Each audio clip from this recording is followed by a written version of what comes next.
everybody. Robert Preston Jr. here, live with DouglasNow.com. Got something to talk about. Had some fairly big news hit yesterday afternoon. Had to wait a little bit on the fallout and get my ducks in a row with it to be able to announce it. And I'm not joking. This is not a punchline here. I also tell you this has got nothing to do with trick-or-treating, okay? What I want to talk to you about, and the problem I'm having with this is trying to figure out exactly how much information to give, because there's a lot to talk about. And while this is public now, I don't want to discuss too much about it. But we're going to talk a lot about it. So what's this building? What are we talking about? Yesterday afternoon, a few of our city officials and our city government were served with a federal lawsuit. All right? Federal lawsuit against the city and against commissioners Katewan Durham and Olivia Pearson. Now, this is a $300,000 lawsuit. $100,000 from the city, $100,000 from each of the two commissioners. This is a very extensive, well-documented, well-cited lawsuit. This stack of papers here, can you see it, is not all of it. It is almost, except for about 20 pages. This is the lawsuit, okay? There's a lot of stuff in here. Now, what's the deal with the lawsuit? The lawsuit has been filed by a city employee, Georgia Henderson, the marketing director, community development director, the longest serving department head, I believe, in the city now, has filed this lawsuit. As I understand it, and I have not spoken with Ms. Henderson about it, I have not spoken with any of the parties involved about it. This is now pending litigation, and they don't typically say much about that. So, exactly what is this and what does it mean? Well, I think it's got some teeth to it, all right? The hardcore supporters for Ms. Pearson, those who believe that Ms. Pearson does no wrong, and there are those out there, will dismiss this, and I'm sure Ms. Pearson will play the victim.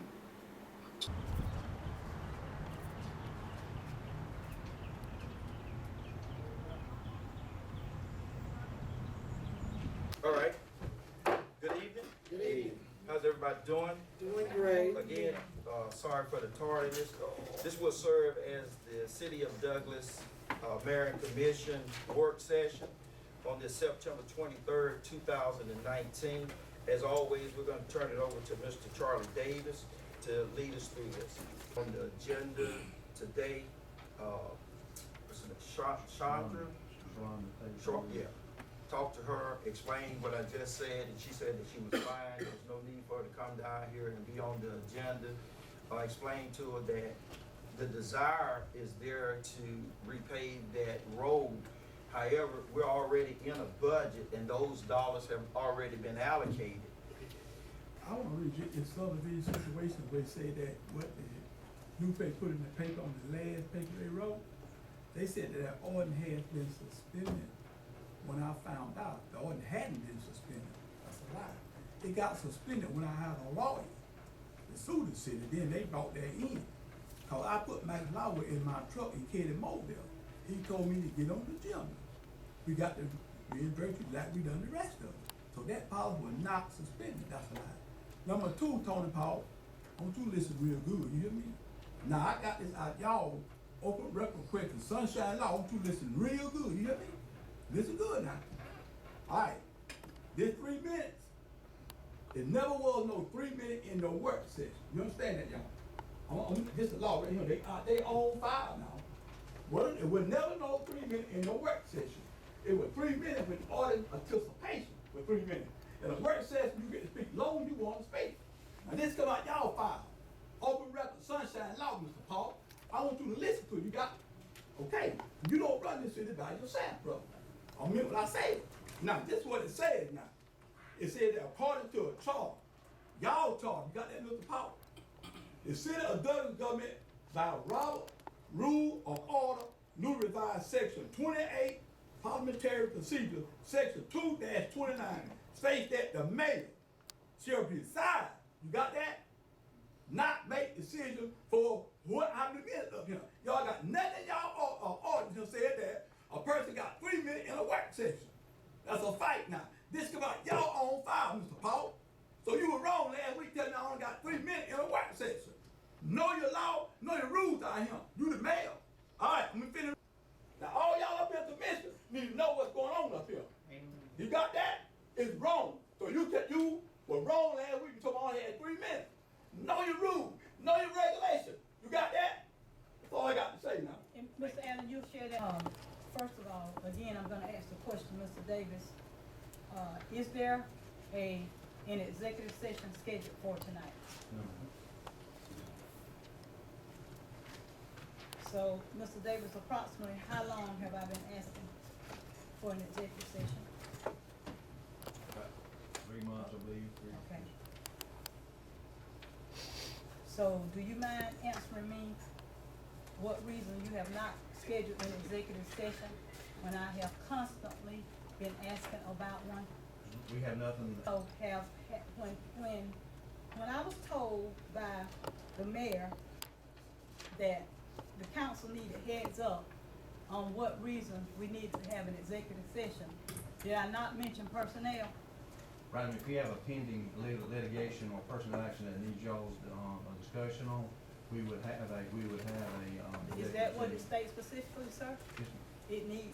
It needs a pending litigation that needs our action Right, on? if we get started with a lawsuit or something, we have to go into executive. So do we not discuss, sorry to cut you off, but do we not discuss issues about employment in executive session? If there's a need to discuss a personnel issue, yes, ma'am. Okay, so what would grant a need to discuss a personnel issue in I executive mean, session? most times they're attached to a legal situation. Cause I mean, the regular departmental issues, regular day-to-day operations, those things are not really issues that really go before the mayor and council. So you're saying the only time we've been in executive session regarding personnel was when it was attached to a legal issue? I mean, if So since we have not went into executive session, again, when I mentioned before it was a personnel issue that I wanted to discuss, I had to bring it out on the floor. I'm gonna do that again, okay? So I would like to know, what is the current status of the appeals process regarding Britt Leverett, a former city employee? I mean, all the events around that, all that's being placed in your box, you have all the information from A to Z. It's been placed in these envelopes? Yes, ma'am.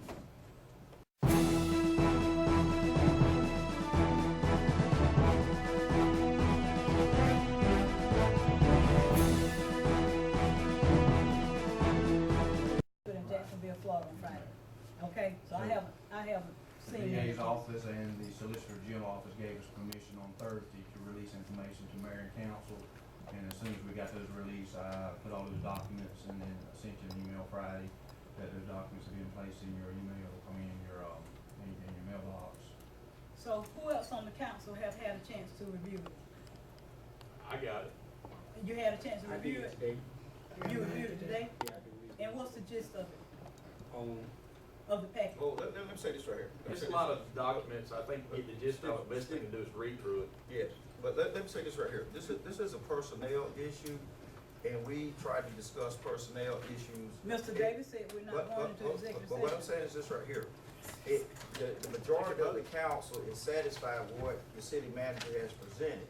Now, you have a right to sit there and question him. Right. But it takes 4 of us, even if Mr. Davis puts it on the agenda, we can call for a vote and not go into an executive session. Is that not correct? That's correct. So my thing is this right But here. why not? But my thing is, I'm satisfied that issue is not before this mayor and commission. It is just not. So regardless of what we decide, that issue is in the legal realm or arena. That's not before our commission. No, it's not in the legal realm, not what I'm referring to. I am referring to the question as to whether or not Mr. Britt Leverett and Mr. Greg Nugent had due process. Yes, ma'am. And how so? How so? You say I they think had that's a it. question for Jerome, isn't it? Charlie made the decision. I'm answering the question. I'm asking the questions right now, Commissioner Gowan. Let me ask. How so? They went through the process. And the process was what? Obviously, if we're gonna get into all this, I mean, obviously, the termination process. It's all in the packet. Yes. No, okay, it might be in the packet. I'm asking him. I have a right to ask him, so please don't anybody else interrupt me. Thank you. Okay, so, Obviously, in any situation, when an employee is terminated, they have the appeals process. They can appeal to the ad hoc committee if the protocols and policies were followed. Then after that conclusion of that, a meeting, then they can appeal to a higher level, which in this case is the city manager. And the city manager has the option to review or not review, or just paper review or personnel review. And that process was went through, and then the same decision as the initial, the ad hoc, and the final decision was all the same. And so that was, in the ad hoc hearing for Mr. Leverett, how many people served on that committee? I mean, I'd have to go back and pull the exact record, but I believe there was 5 or 4, I can't remember exactly, but 4 to 5 people that served on the ad hoc committee. And what were the results of the votes of the ad hoc committee? they upheld the policy. No. What were the votes? I don't remember. I think it was unanimous, but I mean, in order for me to speak out in public, That's not so, Mr. Davis. That's not so, Mr. Davis. you can I've ask spoken Tammy. with 3 Yeah. people who served on the ad hoc committee, who said that they voted that you had not followed policy. No, that's that not would how be- they voted. That would be Excuse me. incorrect. I've spoken with 3 people on the ad hoc committee. Well, I'm who just stated- telling you, I was And- there, and and they they all were there. agreed. Ms. Whipperson. They were Ms. there. Okay, Ms. Whipperson. Ms. Whipperson, please yield. okay. No, I'm gonna finish. What I'm saying is this right I'm here. gonna finish, What- Mr. Mayor. What I'm saying is this right here. I'm asking you not to discuss this. No. That's what I'm asking you. And it's not gonna fly. I'm gonna discuss it. You all have not voted to go into executive session to discuss it. Because there's So nothing you've before given, this yes council. it is, my questions. No. I have, Your questions, I'm you not can gonna sit down, argue you can talk with to you. Ms. You can sit down and No, talk to I'm Mr. not gonna Davis. do that. I'm gonna do what I'm doing now. I can do this right here, what I'm doing, So- and that's what I'm gonna do. Now, this is what we're gonna do. No, The- you're the- not the- gonna right here what I'm doing, So- and that's what I'm gonna do. Now, this is what we're gonna do. No, The- you're the- not the- gonna the stop me majority- from talking. The majority speaks. So what we're gonna do. No, Mr. Mayor Pro Tem, do you wish this line of no, questioning to we continue? do not this is vote in inappropriate here. for this No, We don't I vote am in here. asking We don't for vote a in here. consensus.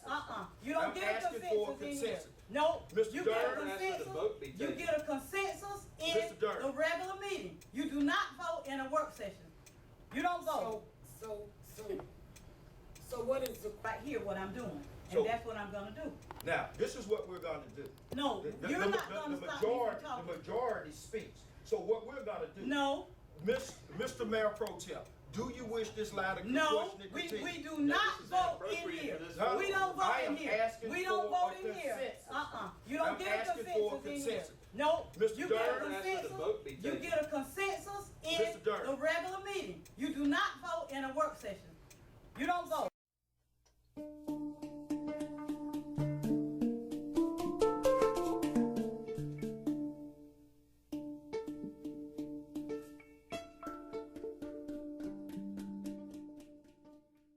Right here, what I'm doing, So- and that's what I'm gonna do. Now, this is what we're gonna do. No, you're not gonna the stop me majority, from talking. The majority speaks. So what we're gonna do. No, Mr. Mayor Pro Tem, do you wish this line of no, questioning to we continue? do not this is vote in inappropriate here. for this No, We don't vote I in am here. asking We don't for vote a in here. consensus. You don't I'm get a asking for a consensus in here. consensus. No, Mr. you get a Dern, asked that the consensus, vote be you taken. get a consensus in Mr. Dern. the regular meeting. You do not vote in a work session. You don't vote. So what is the, why is we, I mean, she Because wanted. this is a personnel issue. It Okay, has so- went through the proper protocol. No, it hasn't. It's went through the proper No, it protocol. No, it You hasn't. and Mr. Davis and Mr. Adams need to sit behind closed doors No, we and don't. have a conversation. No, we don't.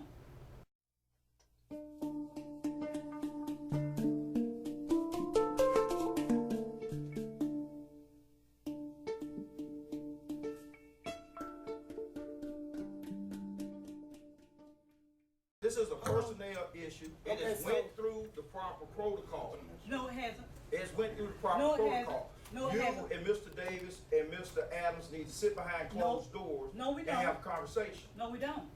No, we don't. Mr. Davis and Mr. Adams need to sit behind No. closed doors No, we and don't. have a conversation. No, we don't. No, we don't. Mr. Davis and Mr. Adams need to sit behind No. closed doors No, we and don't. have a conversation. No, we don't. No, we don't. Mr. Davis and Mr. Adams need to sit behind No. closed doors No, we and don't. have a conversation. No, we don't. No, we don't. Mr. Dern, When I, the chair has recognized Mr. Dern. Mr. Dern, do you want this line of questioning to continue? That is a simple yes or no. Can we just go into executive session? There's no need. If you go into executive session and it is not lawful, then that is an illegal meeting.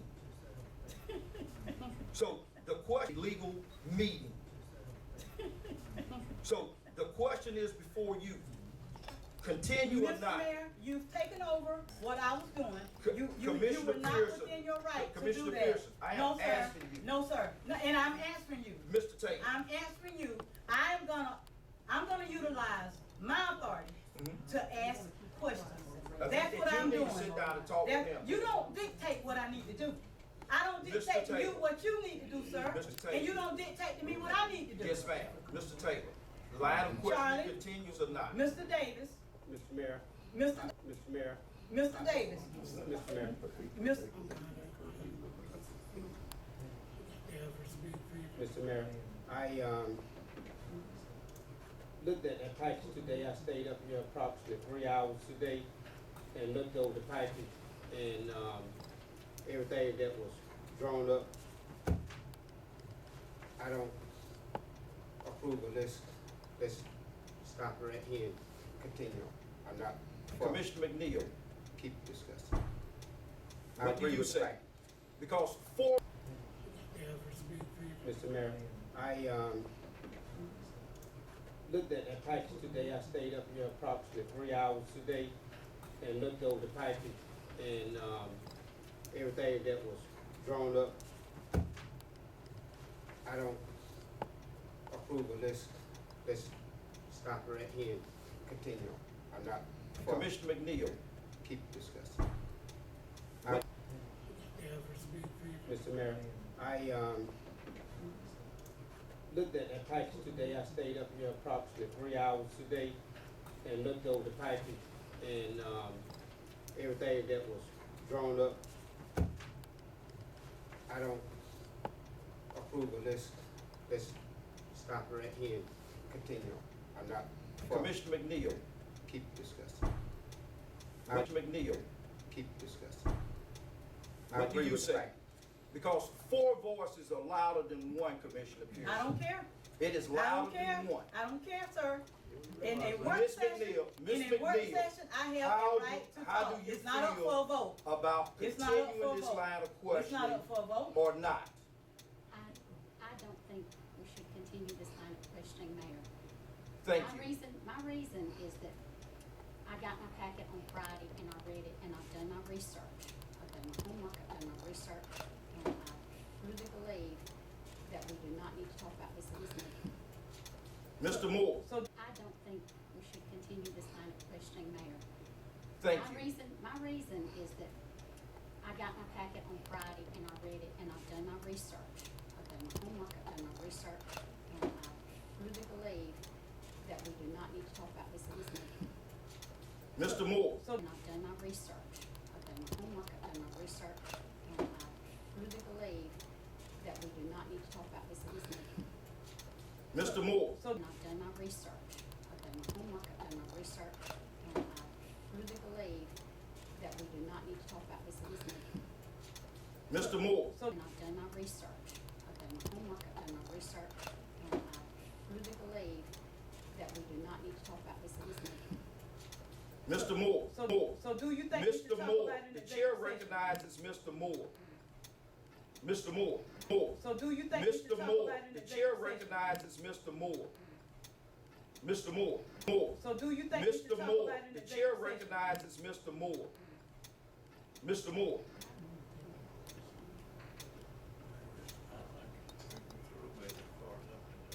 Thank you. Okay. Commissioner Pearson, I will more.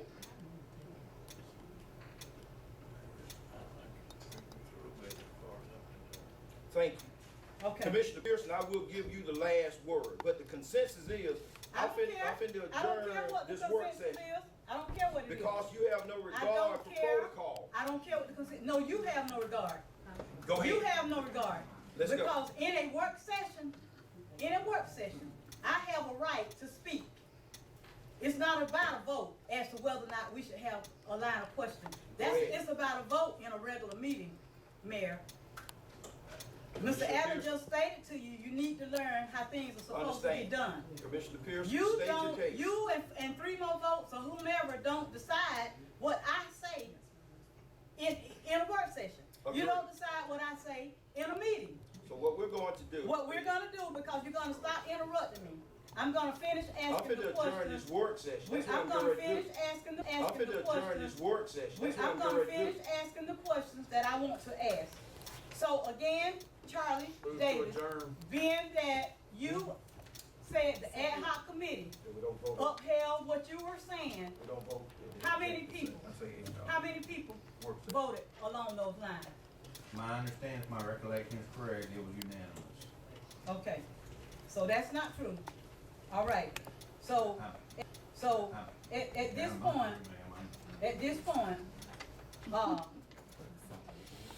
all right. Please, Miss please.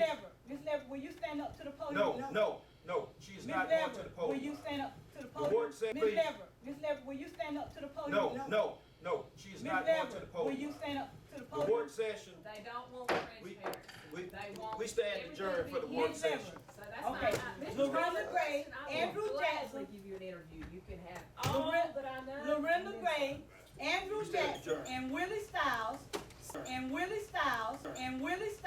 session, They don't want we, transparency. we, They want we stand everything adjourned to for the be work Miss Lever. session. So that's Okay. not, Mr. Lorinda Gray, President, I will Andrew gladly Jackson. give you an interview. You can have all Loren- that I know. Lorinda and Gray, Andrew Jackson, and Willie Styles states that they voted for Brett Everett and not in your favor by upholding policy. Those are the three names, Miss Tammy. He's the one Yes, it is. fired. Yes, it is. Yes, it He is. needs to be fired. Yes, it is. And his attorney's sidekick. That is not true. Well, if it's not, you said you didn't have it. I called and left message for Christie, for her, for you to give me the results. And you told Christie there were no results of it. No, I didn't tell you wasn't there. Yes, I asked for something written. Written. I asked for something written. You said, but it's okay because see, you're an employee too. You're an employee, and when your day comes that you're not treated fair, you're gonna want some help. This may not be right. You're gonna want some help. Fired Okay. correctly.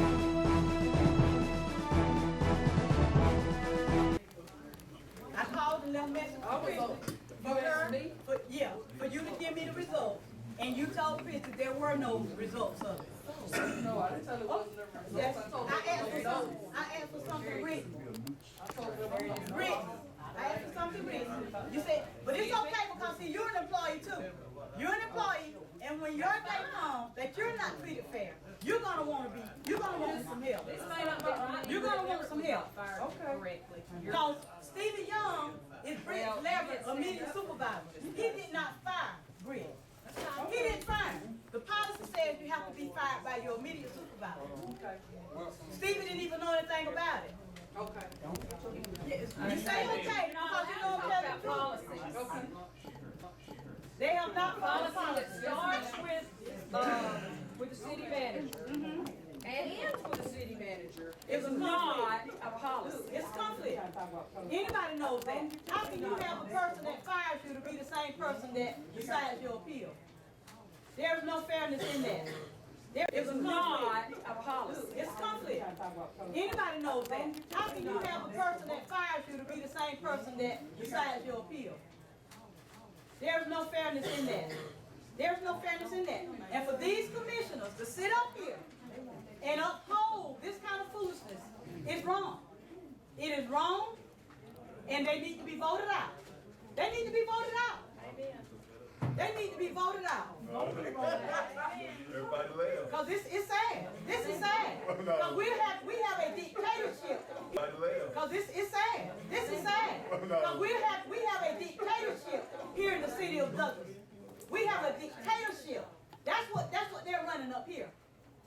Because there's no way Charlie Davis should be doing what he's allowed to do what he's doing. If he was proud of what he had done, he would allow scrutiny and he would allow transparency. And But he is not proud of what he's done. He knows it's flawed, but we're to be quiet. Yeah, That's fine. just go along with it. I'm Just very, shut up and I go shall along be with quiet. it. It's sad. Mr. Robert, sad. I'll have you something. If he was proud of what he had done, he would allow scrutiny and he would allow transparency. And But he is not proud of what he's done. He knows it's flawed, but we're to be quiet. Yeah, That's fine. just go along with it. Just shut up and go I shall along be with it. quiet. It's sad. Mr. Robert, sad. I'll have you something. He is not proud of what he's done. He knows it's flawed, but we're to be quiet. Yeah, That's fine. just go along with it. Just shut up and I go shall along be with it. quiet. It's sad. He is not proud of what he's done. He knows it's flawed, but we're to be quiet. Yeah, That's fine. just go along with it. Just shut up and I go shall along be with it. quiet. It's sad. He is not proud of what he's done. He knows it's flawed, but we're to be quiet. Yeah, That's fine. just go along with it. Just shut up and I go shall along be with it. quiet. It's sad. He is not proud of what he's done. He knows it's flawed, but we're to be quiet. Yeah, That's fine. just go along with it. Just shut up and I go shall along be with it. quiet. It's sad.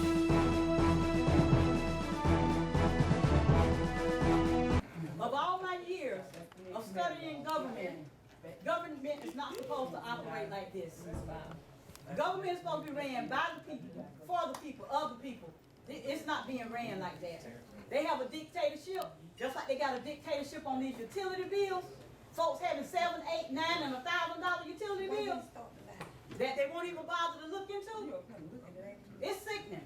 It's really sickening. And I'm sad that I'm a part of this. I'm so sad that they treat people like this.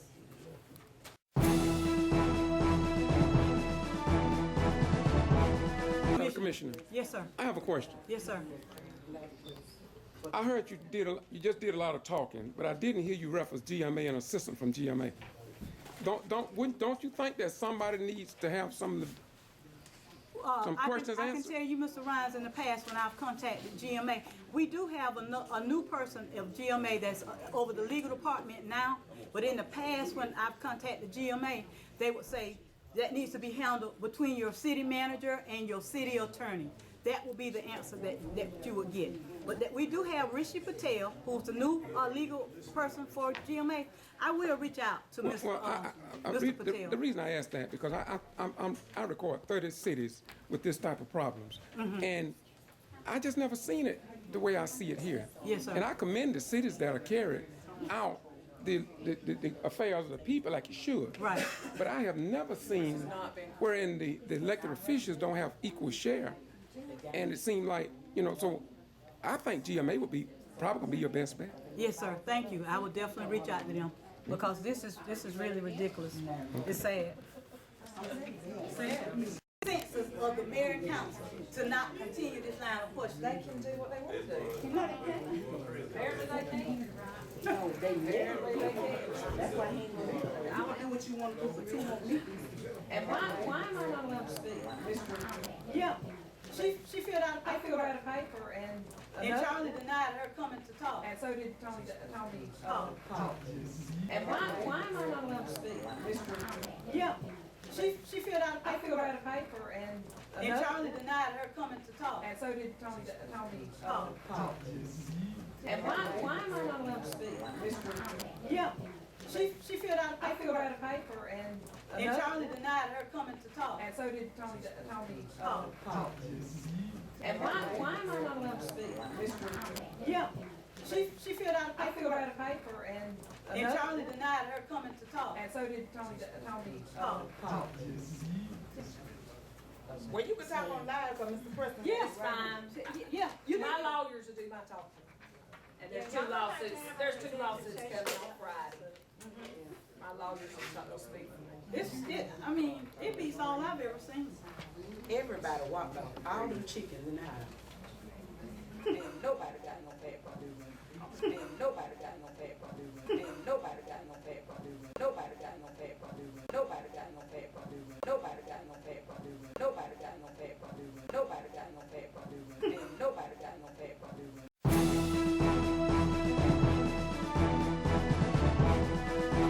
This don't make no sense. How one person control 4 people to walk off the panel. And they left. Like, how grown folks control other grown? We ain't children. You supposed to represent your ward and speak for your ward. You sitting up here running. I don't understand this.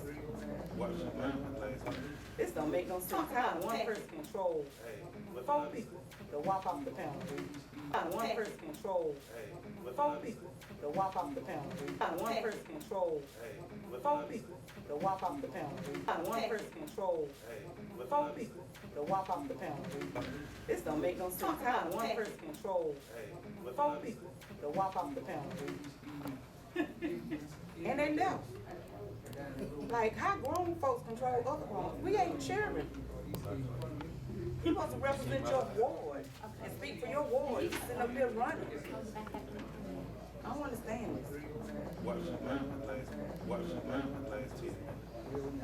But I'm gonna go back on. Well, these the people y'all vote for. And Charlie Davis said in this packet, one of the letters he said, he got clearance from the assistant DA and solicitor general to release information concerning these cases. What about information concerning the theft that I brought up? I brought up a month or so ago that there was alleged stealing in the electric department. What about that? He's not telling us anything about that. But these commissioners saying he's doing his job and they fine with it. We haven't gotten any information about employees stealing from the electric department. Wow.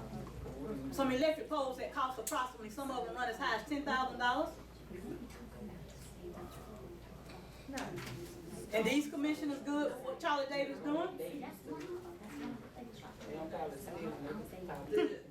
The wording of the ad hoc committee was, the general consensus was, that does not say unanimous decisions, majority. What we understood was if one person said that the policies and procedures were correct, then that stood. Right. So 3 of them we understood were for my husband, Right. 1 was for the city manager. but the 1 overruled the 3. But if y'all think that's fair for me to. They know it's not fair. Well, if he's released the papers, then you should be able to see them. He doesn't say in there how they voted. That was strategically done. Right. That they didn't provide any papers, because I specifically asked for the papers of how they voted. And then they don't want you to ask the questions that we're asking. Right. You notice nobody's sitting here to answer those questions. Yeah, they got Because they don't want you to they don't want to tell you the answer to those questions because they're incorrect. They don't want they don't want you to know that they hired somebody that's inaccurate of doing what they supposed to do. That's correct. So when you're inaccurate of doing what you do what people tell you to do. So if they tell you I to fire vote this somebody, way, come then and that's ask what me you any do. questions you That's want, right. and I will answer. That's right. If Right. you feel like you were right in making that decision, that's I exactly just right. feel like this, all this controlling wrong people is crazy. How you control? It's sad to have commissioners on the board that's gonna be dictated to what to do. It's a dictatorship. The citizens of Douglas have voted for people who can't think for themselves. If you've been quiet for 3 months like I have, you be ready to buzz too. Right. Been very quiet. And Mr. Davis knew right off how long I've been asking for executive session. I couldn't even recall. I knew it's been a while. When he started studying, he started lying. Yeah, think of it, put in there. There is pending litigation, by the way. Oh, yeah, definitely. It's in the appeals process, that is pending. Right, right. Then they're gonna try to come before us and give us some hogwash that we supposed to swallow and just take it, you know?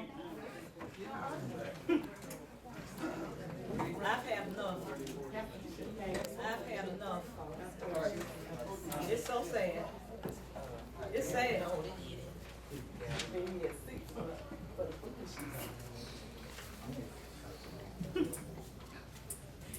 I'm adjourning the meeting, everybody does.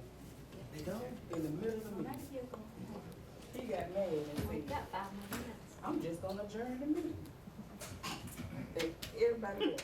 But the ones up there. It's sad. It's a shame when you It control really is. like everybody on this boat, so I can see how the vote will go. Don't want me to express my concerns. Oh, that's, okay. And I don't know why the other ones didn't say anything. Cause they don't understand. They understand. No, I don't They know. understand. I don't know. It's not that difficult to understand. If you can't hardly read it, you can't understand. I'm just saying.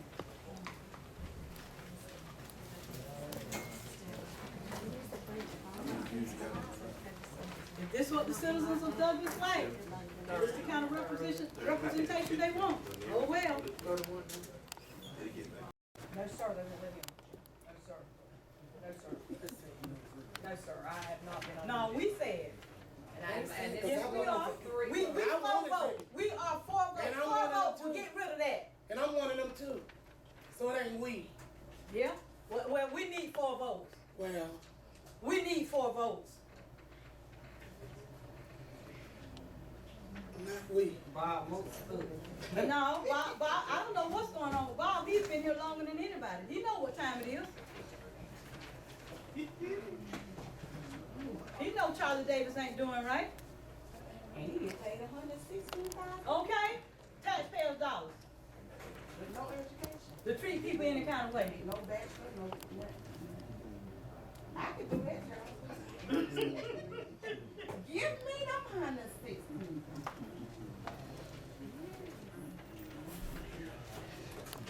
They gave me $3,000 raise when we came. They need to, it's public record. But when Tony Falk first got elected, he resigned. That part. Charlie Davis resigned.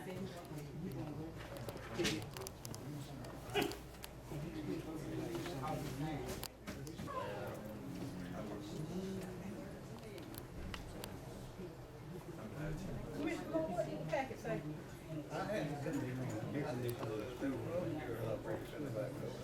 I thought you said you was all right with what the packet had. Said everything. What did you say?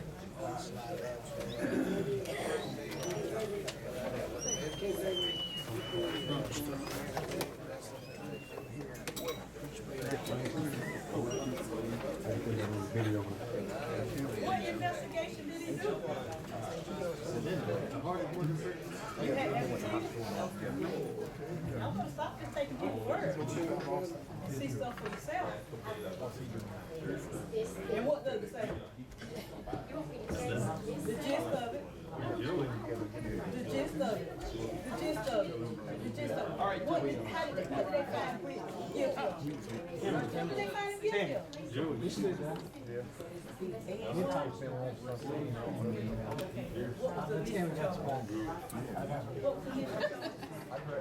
What was the least charge? What was the least charge?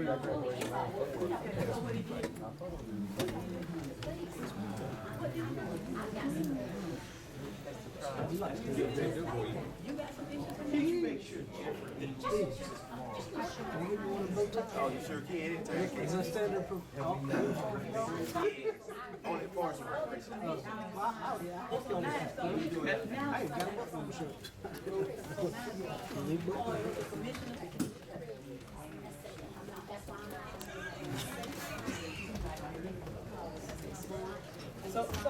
So when I read it, you ready to discuss it? You read it. All right. I'll discuss it. I'm gonna hold you to that. Okay. I'll give you my opinion, okay? I will give you my opinion. Oh, okay. You give me your opinion, I'll give you mine, okay? She was asking me, she was wanting me to summarize it. No, I was laughing at the text. I was laughing at the text. I was laughing at the text.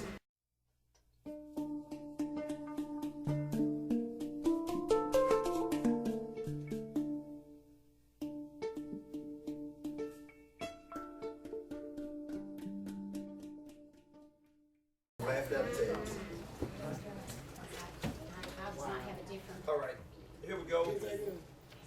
Excuse me, if you were not present for the work session, would you please pull out your cell phones and physically check your cell phone and make sure it's on silent or vibrate?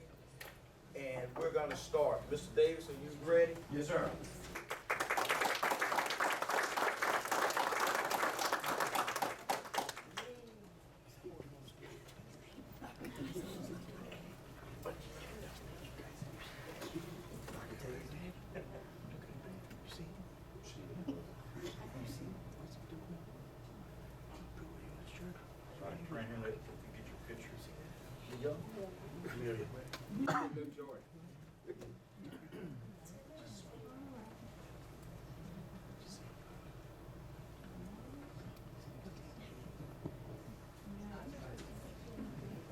Congratulations.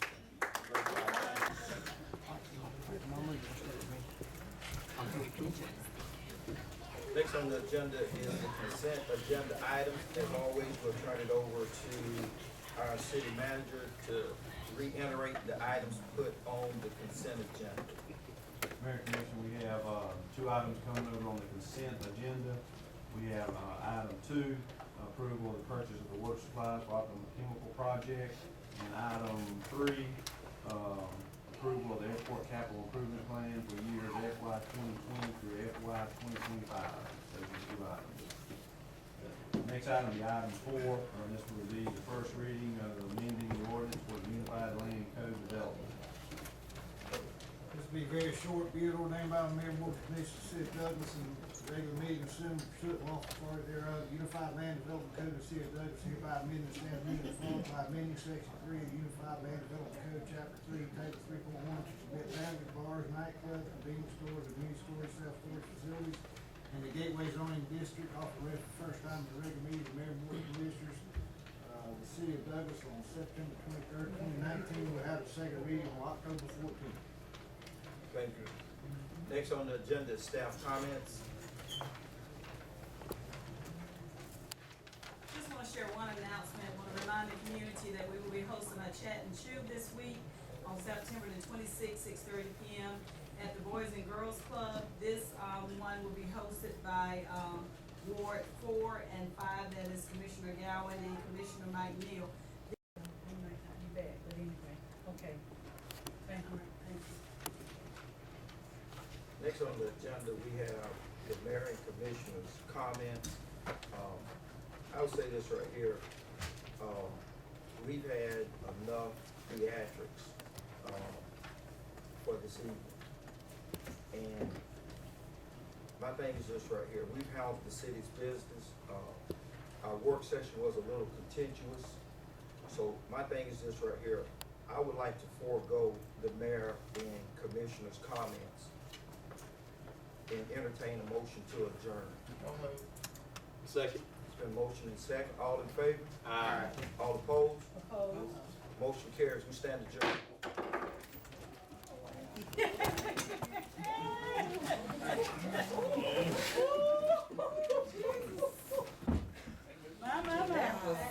My. Dictatorship. Gotta go, Dictatorship. gotta go. Dictatorship. Went out though. Dictatorship. Yeah. A dictatorship. You are your part It's of a the dictatorship. A dictatorship, citizens of Douglas. You all do not have a democracy. You have a dictatorship with this mayor you have and certain commissioners. Don't worry about it. Moore, McNeil, and Gowan, and sometimes Taylor. A dictatorship. A dictatorship. No, it's called being compassionate and concerned. I'm on the city council member, and I know that I never Tell him. ignore somebody's feelings or ruin somebody's life because they're accused of being guilty when they're not even given a chance to prove their innocence. And fired and ruined their life and their children's life. That's right. I hope that y'all have to sleep with that. They do. Because election's coming up. Right. Yeah. And I had to be elected in the city of Ambrose. And I hope that I have enough compassion for our employees, because we had something like this similar to happen. Yeah. And we let him come before us and talk And about talk it. He about got it. fired by somebody there.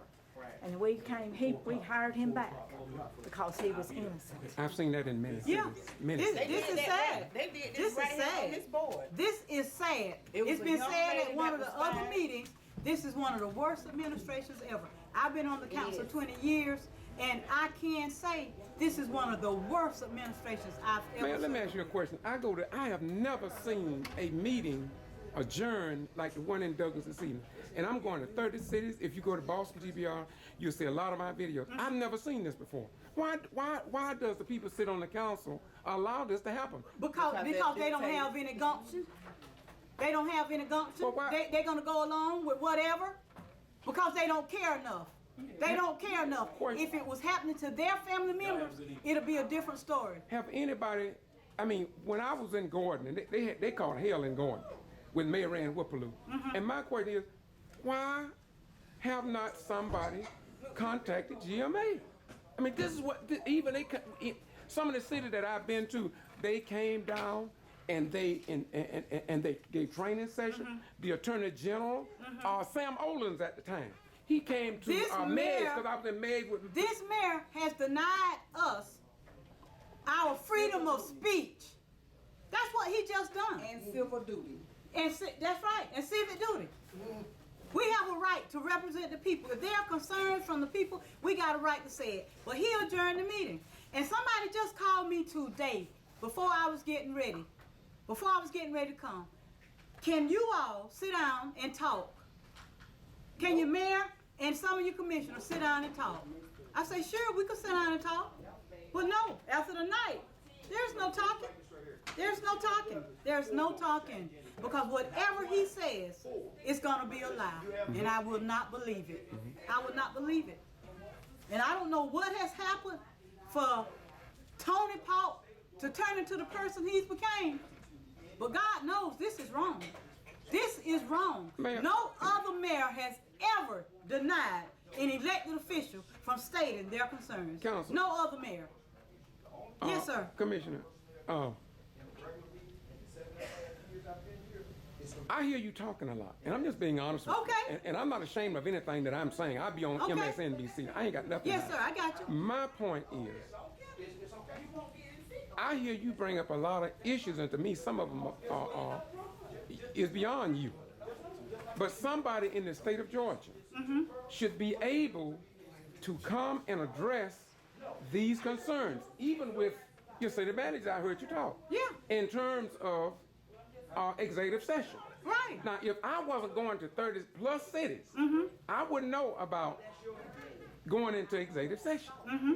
I am a member of the press, and they denied me a right in Brooks County during the Quitman 10+2 case. They brought them up on 100 to 200 charges, and eventually all the charges were dropped. So here's the question. The Board of Election chairman said I did not even have a right to record at a public meeting. And she was, I've never heard of that. and she worked for the, yeah, but here's the thing. Unless somebody in the state of Georgia address your concerns and the issues, Yeah. then how will you ever get resolved? How would Douglas ever get straightened out? You're right. Well, That's why I'm one way we can get straightened out is by the people going to the poll and unseating him. He needs to go. Tony Paul needs to go. Now, I've sat here and I've been real quiet about electing folk. But Tony Paul needs to go home. He has forgot why he's here. If he ever knew, it's time for him to go to the house. Commissioner. And these commissioners that's going along with him, they need to go as well. Commissioner, I'm gonna ask you a question, and I know this. I'll post all this because I don't edit much Oh, stuff. yes, sir, post it. But my question is this: Check on her. I hear you talk Check on her. about what you're saying, but don't you think that this should be out of your hand and should be concerned with someone else? Sir, excuse Don't me. you think this should be out of your hands and with someone else? The people. No, not only the And you people. said on a higher level. Yes, sir. Yeah. So I'm going to Because I know there are procedures to make I'm going to formal complaints. definitely reach out to a higher authority. And normally- Because this is ridiculous. Because like I said, My rights were violated tonight by not having an opportunity to express my concerns. He had no right to violate my right to freedom of speech. I disagree with you on that. He had a right to do that? No, he didn't only I mean, there was other people, they had rights too. Certainly, So but they're not here talking about their rights. And the citizens, their rights, and the citizens have a right to listen. That's exactly right. They didn't get their right. You're right. I agree. This is open government. Open government. $7.50 an hour job, or whatever minimum wage is, people cannot afford it. The bottom line is the rates are going to have to be reduced. That's the bottom line. Because I'm telling you, some of these folks that's making $100-something thousand a year, I'm telling you now, it's ridiculous. And we should have been monitoring more so some of these salaries and stuff. Because now it's going to increase every year. If you're making $100,000 a year, next year's going up because you're getting a raise every year. You know, some folks, $7.50 an hour just cannot pay the high rates. To solve the problem, the rates got to be lowered. I'm just keeping it real. And that's what they don't want to do because they'll lose money. But what you got to do is find another way to get money coming in other than your utility bill.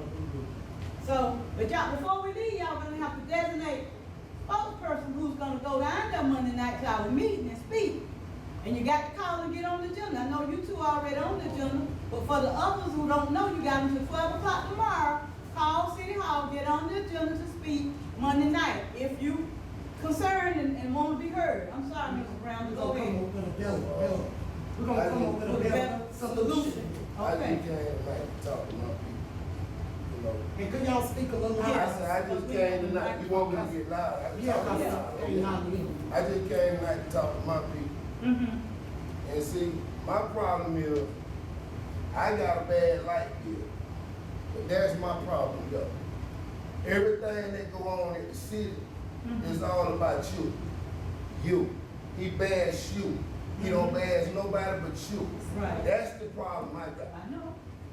You feel? I feel So it ain't about the light bill, it's about men, black men, loving their sisters and standing up for their sisters when he wrong. A lot of things that he say, Mr. Preston, you be wrong about it. I can't see you being racist and me and you grew up together. But every time you do something, it's about her. Why Mr. Paul name don't never be brought up in there? You didn't like Lou. You wanted Lou locked up when Jackie was in there. But now, you on Tony's side, so what's up? Is it a problem with her? Because if it's a problem with her, it's gonna be a problem with me. And that's what we don't want, no problem. But every time you get on your phone, you bashing her. And that's just like a mama. You don't want nobody bashing your sister. And that's why I came the way I came, because the way you keep coming at her. Now I asked you 1,000 times, come eat with me. Come sit down with me. We can talk. I'm a man. I got $700-800 light bill. It don't bother me no more. Cause what bothers me is this racist that's put up under the table. And it ain't only you. And it ain't only you. She ain't the only woman up there. She ain't the only person up there. Everybody's business gets swept up under the rug but hers. She had to be on the front page of everything. Libby spoke to what her name yesterday and said something wrong, so we gonna put her on the front page. Now they don't find out that he trying to help the community and come with the community. Now y'all wanna bash him. Everything is on Libby and Tay-Tay for what? Who the map? You the map? No. You the map?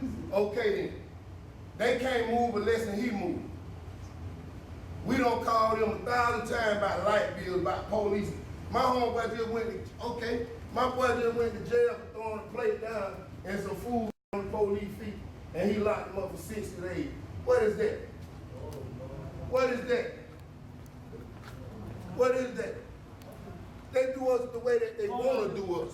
But me, I'm going to stand here tonight and I'm going to say this.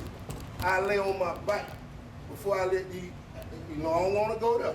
Yeah. But I lay on my back before I let anybody mistreat me. Feel that. Now I'm gonna pay my way, but I'm not gonna be nobody dog. All that dog mess of mistreating people, It ain't no Willie lynching no more. You got some brothers that will be Willie lynched by the man him. Cause we got the man being Willie lynched by this man, and he didn't like his mama. But how can you trust somebody like that? I used to trust because he was my friend. But I don't find the truth out about this. It ain't nothing but a bunch of mess hid up under the table that they don't want to bring out. You can't stop me from talking because you asked me to talk up, so I'm talking up. And if it was any other woman out here, and he was bashing them every time something jumped off, I'd take up for you too. They put police up there and knowing what they gonna do. Knowing what they gonna do. But I don't warn all of them at the last meeting. Me, I believe in my shirts and I believe in my hat. I don't been through too much to be dogged out. Right. I come from a good grandma. Right. She said, well, other folks don't like, they ain't gonna eat you. But I'm here tonight to let you know, we need to help each other and learn to love each other. Right. We go to church and we pray every Sunday. But as soon as we leave church, we pissed off at each other again. They don't care about us killing each other. We got to learn to love our kids. I got 1,000 children, but I got to learn to love them. You feel me? That's just the truth. I'm living in a house, and I know the whole house insulated. I get a $700 light bill every month. But what can I do besides get up, rake a yard, do something to get some money, but I'm gonna get some money to pay that bill. You know? So it ain't no use of arguing about it. The only thing we gotta do is start walking into what we believe in. God didn't put us last. They did. Everybody come before us. And that's the truth. And now you got more older people that need help. And you got young folks that need help. Right. You got the city, man. I remember they used to take us to Six Flags. Used to take us to the football game. Where the money at? Right. Where the money at? Right. Somebody living off the money. Yeah. If you ain't on the city, you ain't gonna know how the city light bill is. Right. Cause you somewhere else. So you don't care about these children eating. Come on, man. These children need clothes, they need shoes. Cause when you pay that light bill, they go to clothes, they go to shoes, they go everything you don't work for. So then you wonder why people rob. Why people waiting on you to get out your car. But when it turn the other way, they'll straighten up then. That's all they got to do. Just turn the other way and people learn. This is my sister. I love you. Can I help you? Right. I feed every day. I don't brag about it. I give every day. That's what the Power Walk do. I don't have no sponsors. I don't have nobody to look out for me. I get the money out of my pocket. When I pass out, I pass out. When I go feed, I go feed. But I be in my community. Because I know where I come from. Right. And I ain't going to stop. Wait a minute, before you leave, sir, is your life here in your name? Who? Yours. I don't have something in my name that's $1,000. See, look like a lot of times, though, when we go and recognize that name, and they don't like you because you speak up for yourself and your people. Let me tell you something. That's going to be, they will really get you. Let me tell you something. One thing I learned through the years, I done been on drugs and everything, so this is my community. They didn't deny me. You know what I'm saying? No matter what I did, they didn't deny me. So it don't matter how much money you get, don't never forget where you come from. Amen. Cause we can ride a horse today and he can sit there high, but guess what he'll do in the end? He'll buck. Cause he tired of it. So you get off these high horses and learn that if you come out the project, you out the project. That's it. Good evening. Good evening. Welcome to the City of Douglas Mayor Commission meeting. This will serve as our regular meeting. It's September the 9th, 2019. Commissioner Peterson, please. Thank you, Mr. Mayor. I do have a couple of things that I'd like to say. First of all, I'd like to expound on Mr. Roscoe Allen, who came before us at the work session. And I'd just like to say that, you know, I can understand Mr. Allen's passion. I understand, you know, where he's coming from. He mentioned a couple of items. He mentioned one where he didn't get reimbursed for developing Alderman subdivision, which is a subdivision behind where I live. There was a incentive program in place, and we can't find documentation that says it was actually done away with, and he feels that he is entitled to those approximately $40-something thousand. So I can understand his passion, and I thank him for coming forward letting us know, you know, his concerns. He also mentioned the issue with Mr. Brandon Paul. I haven't met the young lady who was hired after Mr. Paul, since Mr. Paul left. I haven't met the young lady yet. That is my department. I will try to get with Ms. Henderson so I can meet the young lady. I wasn't aware of what she was making. I don't know if Mr. Paul was making that amount or not. But anyway, I just like to say that I can definitely understand his concerns. And as I've said before, well, before I say what I've said before, I want to say that this past weekend, we had a mediator here in Douglas, Georgia, Minister Denise Freeman. She attended one of our city council meetings before. And she works with the Board of Education on the board in Lincoln County. And she does mediating. And she came forward to try to get some issues resolved in our community because she's seen where Douglas Now has posted things about various persons. She saw where Douglas Now posted about or whatever said about I was unopposed in the election, and then all of a sudden after he posted that, the next day or so, it was somebody went and qualified to do a write-in, past the qualifying date. So it seems as though Douglas Now is manipulating and controlling districts 1, 2, and 3. And it's sad. He's expressed more concern about districts 1, 2, and 3 than he has about 4, 5, and 6. And it's really sad that sometimes you have people who allow other people to manipulate them and think for them. So I just like to say to the citizens of Douglas, be very, very careful. I'm saying that again. Be very, very careful who you choose to vote for. Learn to think for yourself. Don't allow anybody else to think for you or manipulate you or tell you if somebody needs to be opposed or not. You know a person if they've been doing a good job in your community or not. Think for yourself and stop being manipulated and stop being a puppet. And also, I like to also speak on very briefly the incident about up at the shopping center, not shopping center, but Little Mike's restaurant.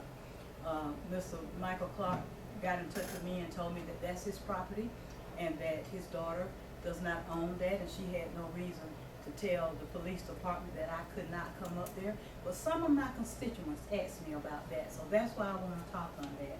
If you read the paper, you'll see that there were no threats made, there were no assaults made.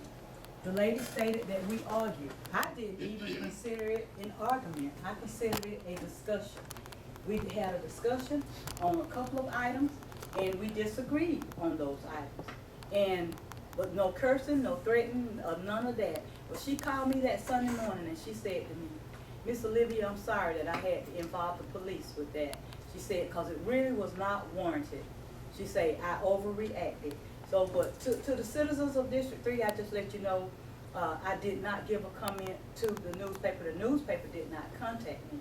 Robert PRESTON contacted me, but it seems like he's always trying to contact me when there's something negative going on. He's never contacted me when there's something positive, when I've gotten the highest award to be awarded to an elected official. He's never contacted me when I was honored as in Florida for that award. So I didn't respond to him, but the newspaper did not give me an opportunity to respond. And I'm not sure if I would have responded to them either, because of the fact that I wanted to say what I had to say while sitting here in this seat where I represent all the people of District 3. I think that's all that I have, Mr. Mayor. Thank you. Thank you, Commissioner Pearson. You're welcome. Let's start off with Commissioner Pearson. Commissioner Pearson? Thank you, Mr. Mayor. You're welcome. I'd just like to say that tonight has been a very, very lengthy meeting. However, when you believe in the due process procedure, sometimes it's not a quick fix. I'm still saddened by the vote of this council tonight because of the fact you know, staff comes to us for recommendation as their liaison commissioners. We talk with them and we tell them what our thoughts are, what the pros and cons are. But it appears that if we are not in agreement with what staff wants, then we are non-compliant or whatever. And I still say, it's my belief that there's no need for the mayor and council if whatever staff says is going to have to be approved upon, and we cannot disagree with what they might recommend. So I'm saddened by this process tonight. I know the other night when the meeting took place, the call meeting took place, I was not even bothered to be contacted as an elected official to say we are considering having a call meeting about the vote. I'm saddened that the position of the city planner, it would make much sense to combine the position with the grants administrator and save approximately $25,000 to $30,000. Any other time, that's what the mayor and the council harp on, is saving money. But in this instance, that's irrelevant. Saving money is not so important. But it's so sad that whatever the reasons are, whatever the true reasons are for not wanting that young man to do both duties, we've afforded that opportunity to several of our employees before. It's nothing new. Mr. Mike Hudson stood up the last meeting I was here, and he stated how he came here as the gas director. And then he became electric director. And then he became public works director, all combined into one as utilities director, with the increase in pay, because it saved us hiring those additional positions. But it's so sad that for this young man who has a master's degree, very well qualified to do these duties, we refuse to give him the opportunity to grow here in the city of Douglas. Every time there's a position concerning a black person moving forward, like it was for Ms. Wynella as city clerk, there's always an issue. It never fails. There was an issue concerning our finance director. It was a contentious issue about an email that had been sent out. But I voted to allow that person to become finance director. That person was white. It doesn't matter to me that he was white. I felt he could do the job, and I wanted him to have an opportunity. Why is it you all can't allow this young man to have an opportunity? Is it because he's black? What is it? Is it because of the sexist remarks that were made? Because there were some made. There were some made, and I took offense to it. But this is all just an attempt. Like I said, we have the majority vote on this council of 4 blacks, something that's not normal, that don't usually happen. It's only the second time out of my 19 years being here. But when it comes down to us having the authority to make damn decisions, we are out of compliance. We are out of compliance. This is 19 years being up here. And I had to make the decision when Barbara Pop worked here and was being terminated unfairly. But then when Lindsay, I don't know her last name, she was a young white lady working over there. She had a problem keep coming to work because she had a young baby. She was being out. She was being targeted. I voted for that young lady to keep her job because I'm a mother. I know what it's like when you got to see about a sick child. It didn't matter to me if she was white. What mattered to me was to do the right thing. And that was to allow her to work. You all have done a disservice here. Y'all have done a disservice, and you can't put it, this council can't put it on nothing but the fact that this man is black. And y'all are trying to hold him back. But it's all right. God sees this, and he's not satisfied. Ever since I've been up here, I haven't tried to vote along racial lines. I've tried to vote my heart and my conscience on what's right. But Douglas Nine's not going to give me that. They're not going to give me that credit. They're not going to give me that credit. But the people in the community know. You saw when Lindsay was here and she was being out from work, and I voted for her to keep her job. Tommy, I voted for you. And they were saying about what was going on. I wanted you to have that opportunity. I wanted you to have that opportunity. It didn't matter to me that you were white, Tommy. I felt that you could do the job the same way I feel about this young man who has a master's degree and is deserving of it. God knows I voted my conscience up here for 19 years to do what's right. Not based on skin color like I'm so much accused of. But one day it's going to be over. But you treat people like you want to be treated. Treat people like you want to be treated. Because it's going to come back on you. God knows it's going to come back. I'm done, Mr. Mayor. Thank you, Commissioner Pierce. Thank you. Mr. Moore? Mayor, I think enough been said tonight, so I'm gonna leave the rest of it up to you.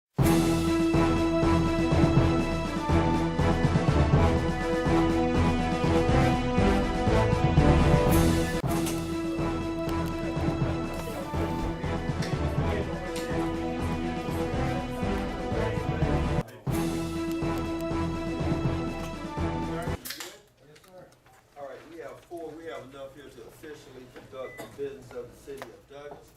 So let's get started. Good evening. Good evening. Welcome to the city of Douglas. Mayor and Commission, this will serve as our work session for September the 9th, 2019. More? I say consent also, so that's the consent. Ms. Davis. We have one item under general comments tonight. Roscoe Allen will be appearing for you to discuss some items.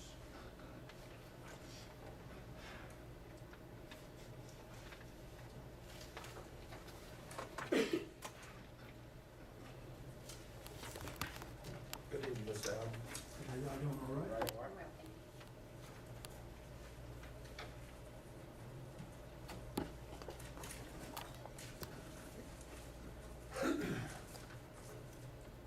First of all, I wanna know, I see, Preston here from his newspaper. Is it Douglas Enterprise here? Who here from Douglas Enterprise? There's nobody here that I can see, Mr. Allen. Well, they need to be here. Say the truth about it. I wanna address them newspaper folks first, before I get into my agenda. Well, go ahead, Mr. Allen. Okay, well, first of all, I wanna address it to the newspapers, people like Preston and the Douglas Enterprise. Now, I see that, like the situation helped me about Charlotte Davis. Now, the newspaper, they are biased toward black.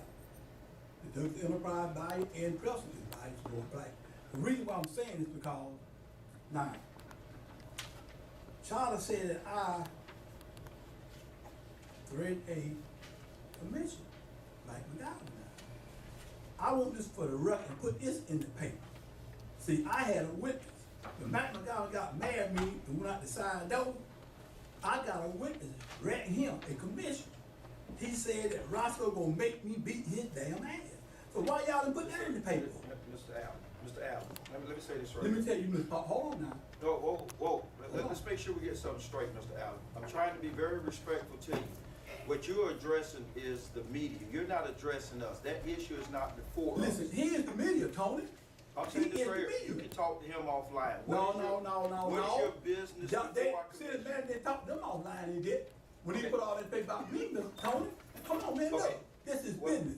It's right, you understand? What I'm saying Like is I this said, right the newspaper is biased toward black. Why you trying to take up on that wrong? What They is your just wrong. business before our council? Listen. That's what I'm asking, Mr. Allen. Okay, all right, Because next. if you have no business, Okay, I'm gonna listen. move on with this meeting. Okay, I got you some questions. That's one reason why I want to address the city. You, mainly. Okay, Okay. that'll be fine.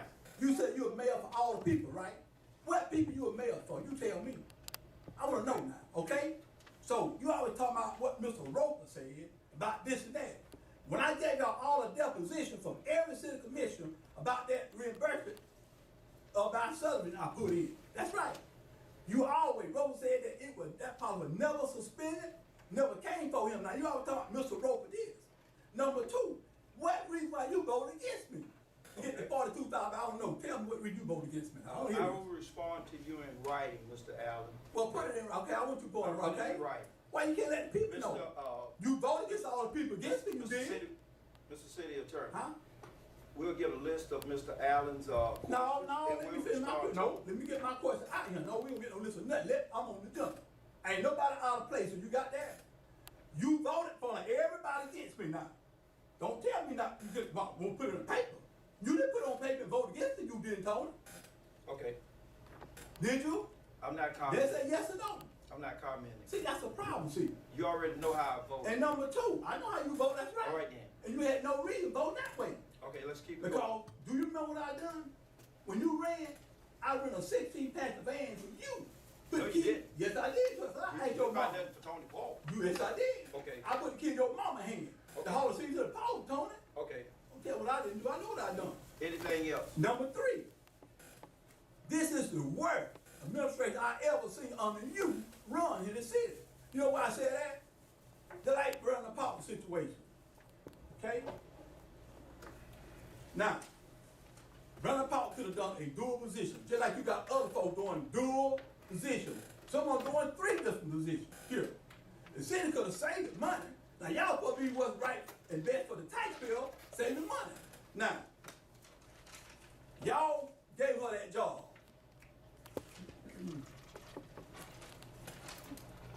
At $39,000, $632.30. Look, y'all could have saved over half of that, really. Brandon Paul was already on the city payroll. He was already getting the benefits. And you tell me, you got citizens, you got people doing 3 and 4 dual position here. Okay, Mr. And I don't think that's best issue for the taxpayer, the way y'all spend that money. That's a fact about that there. It's not Anything that. else, Mr. And no, Allen? yeah, something else too. I want you to listen to this too, y'all, Mr. Powell. Y'all would have never get no revenue if I would have put that 15 lot subsidy in. Now y'all get electricity rate off of it. You get a garbage sanitation rate off of it. You get, that's right. Now, I calculate this. If a person light bill over there $300 a month, multiply it times 12, that's one. It's 15 residents over that subdivision. Y'all making money off the subdivision that I put in. Then y'all gonna deny me the right to get reimbursed when they got all on their other. That's right. Now, I'm gonna say this. If I was a white man, y'all would voted for him. And sitting I heard you tell Olivia, I ain't president. Who what you is? You president, Bob Mo president, and Mike McDowell president. That's a fact. All right, that's enough, Mr. Allen. Well, I know it's enough. Mr. Allen, please. But like I told you, That's the end of you your would time. not be there anyway. I can help you. Okay. You got that? Okay, thank you. You take that to the bank, bro. I mean, just what I say. Thank you. You would not be there if I can help Let you. me come in after you. I mean, what I say. Let me come after you because of the fact that while I was out campaigning over the weekend, I had a lady to address me about the statement you just made about this being the worst administration in the past It's a few fight. years. And as I've said up here numerous times, it's sad for anyone to experience what you experience. It's sad for anybody to experience what Brandon Paul experienced. Amen. And I have been saying over and over and over again, we have a majority black administration up here, and it seems as though black people have got the shortest end of the stick. So I know Mr. Preston sitting over there smirking is gonna take it back to the community that it's a black white issue. It ain't. You can't say it's a black it's white, what you're it's a right wrong issue. That's That's right. what it is. And the bottom line is it's about what's right. That's right. And I have advocated for what is fair and for what is right for the 20 years that I have been sitting here. But you get an administration that pits certain commissioners against other commissioners. That's right. Everything I have suggested and brought up, with me being the longest sitting commissioner here, it has been deliberately voted down. A lot of people tell me, say, well, when you talk, you sound like you're mad. So I've been praying over this weekend because I wanted to make sure that when I spoke tonight, it was not perceived as being mad. But the fact of the matter is simply this. There is quite a bit to be angry about and upset about. Because, like I've said, when the odds have been against us, we expected a kind of pretty much expected to be not given a fair chance. Well, When we got the upper hand, it was not expected to be treated like we've been treated as black people. Well, I don't look Mr. at Allen, race. Mr. Hold on, Allen, let me finish. no, I no, ain't through Mr. yet. Allen, you had 3 minutes. I have Listen, been more, I I have been Don't more look at race patient as with an you. issue. Right. Mr. Some of Allen. my best friends is Republican. Sit us off the Mr. style. Allen, Yeah. Mr. All Allen, right. your 3 minutes is up. Sackett Thank was a you. best friend of mine. But I Thank you. just wanna say, See, that's your problem, see. many. I understand that. That's your problem, see. Okay, thank Mr. you. Allen, many people have expressed to me what you are expressing, so I can And then, definitely I got one say, more thing. No, I know Yes, where Mr. you're coming Allen. from. Then too, Mr. Allen, when these submit you up here right, when you're wrong, if you can't take the heat, don't get mad, you don't need to be no city committee. You sit at the house and watch it on TV, what you need to do. Right is right. I'm gonna come up here every time something gets ain't right, I'm gonna make it right. I And understand. I'm gonna be right when I come up any here. other comments, You got Commissioner that? Pearson? I think that's Mr. all Paul, for now. you got that? Mr. Moore, you have any comments? Ms. McNeil? No, sir, thank you. Mr. Taylor?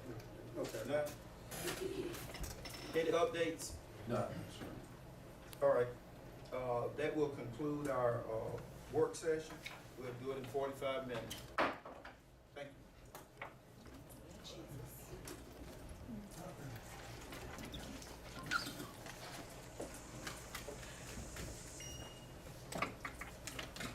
Charlie, what's the status of, item 4 on the work session, to discuss resolution calling for the election of tax allocation district? Cause I asked you all to put me the information when you all had the town meeting at the Weir Center, or either the gym, about the tax allocation district. I never got anything.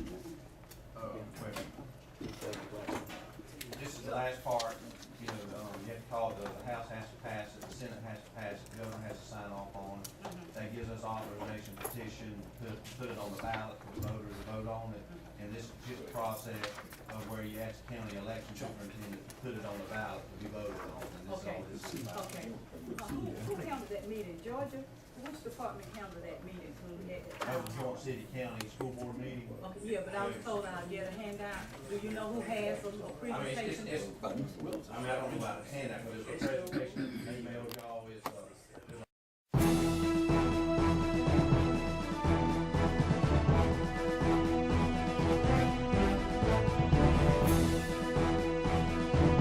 You ready over there, Mr. Mayor Pro Tem? Yes. Mr. Taylor, you ready? Yes, sir. Mr. McNeil? Mr. Moore? Commissioner Pearson, you ready? Good deal. Good evening. Good evening. Welcome to the City of Douglas Mayor and Commission meeting. This will serve as our regular meeting. It's September the 9th, 2019. At this time, the next thing on the agenda is staff comments. No staff comments. I don't have any. Next is, on the agenda is the mayor and commissioners' comments. Mr. Moore said he doesn't have any. Commissioner Pearson, please. Thank you, Mr. Mayor. I do have a couple of things that I'd like to say. First of all, I'd like to expound on Mr. Roscoe Allen, who came before us at the work session. And I'd just like to say that, you know, I can understand Mr. Allen's passion. I understand, you know, where he's coming from.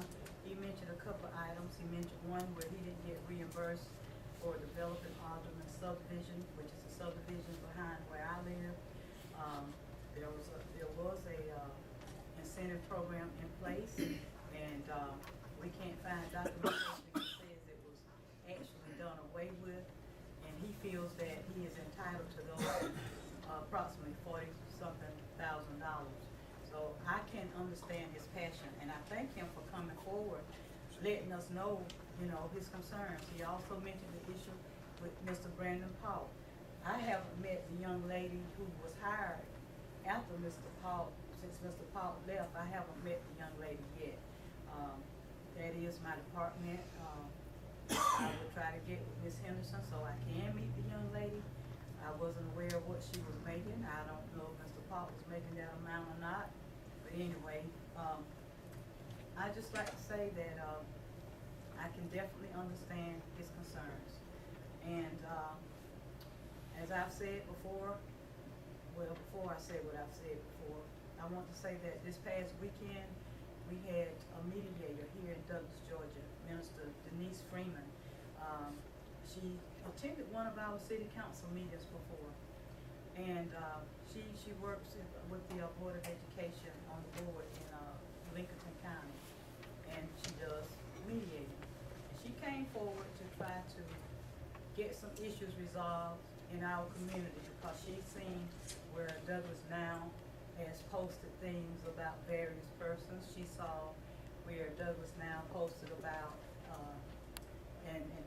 or whatever, said about I was unopposed in the election, and then all of a sudden, after he posted that, the next day or so, it was, somebody went and qualified to do a write-in, past the qualifying date. So it seems as though Douglas Now, is manipulating and controlling, districts 1, 2, and 3. And it's sad.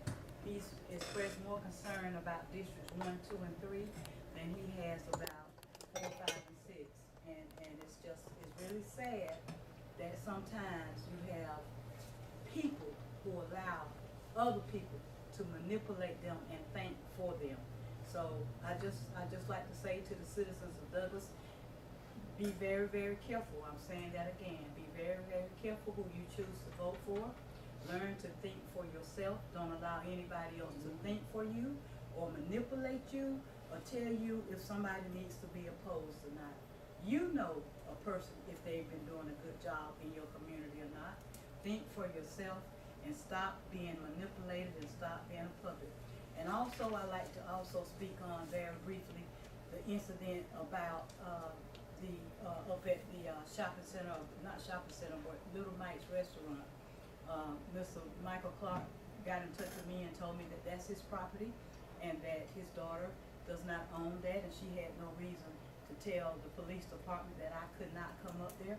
But some of my constituents asked me about that, so that's why I want to talk on that. If you read the paper, you'll see that there were no threats made, there were no assaults made. The lady stated that we argued. I didn't even consider it an argument. I considered it a discussion. We had a discussion on a couple of items, and we disagreed on those items. But no cursing, no threatening, none of that. But she called me that Sunday morning, and she said to me, Miss Olivia, I'm sorry that I had to involve the police with that. She said, because it really was not warranted. She said, I overreacted. So, but to the citizens of District 3, I just let you know, I did not give a comment to the newspaper. The newspaper did not contact me. Robert Preston contacted me, but it seems like he's always trying to contact me when there's something negative going on. He's never contacted me when there's something positive, when I've gotten the highest award to be awarded to an elected official. He's never contacted me when I was honored as in Florida for that award. So I didn't respond to him, but the newspaper did not give me an opportunity to respond. And I'm not sure if I would have responded to them either, because of the fact that I wanted to say what I had to say while sitting here in this seat where I represent all the people of District 3.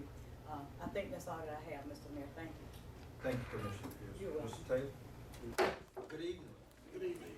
Welcome to the City of Douglas Mayor and Commission meeting.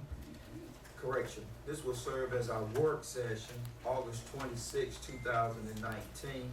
As always, we'll turn it over to our city manager, Mr. Davis, to lead us through the work session. First on the agenda will be Roscoe Allen here to discuss some concern regarding open records requests.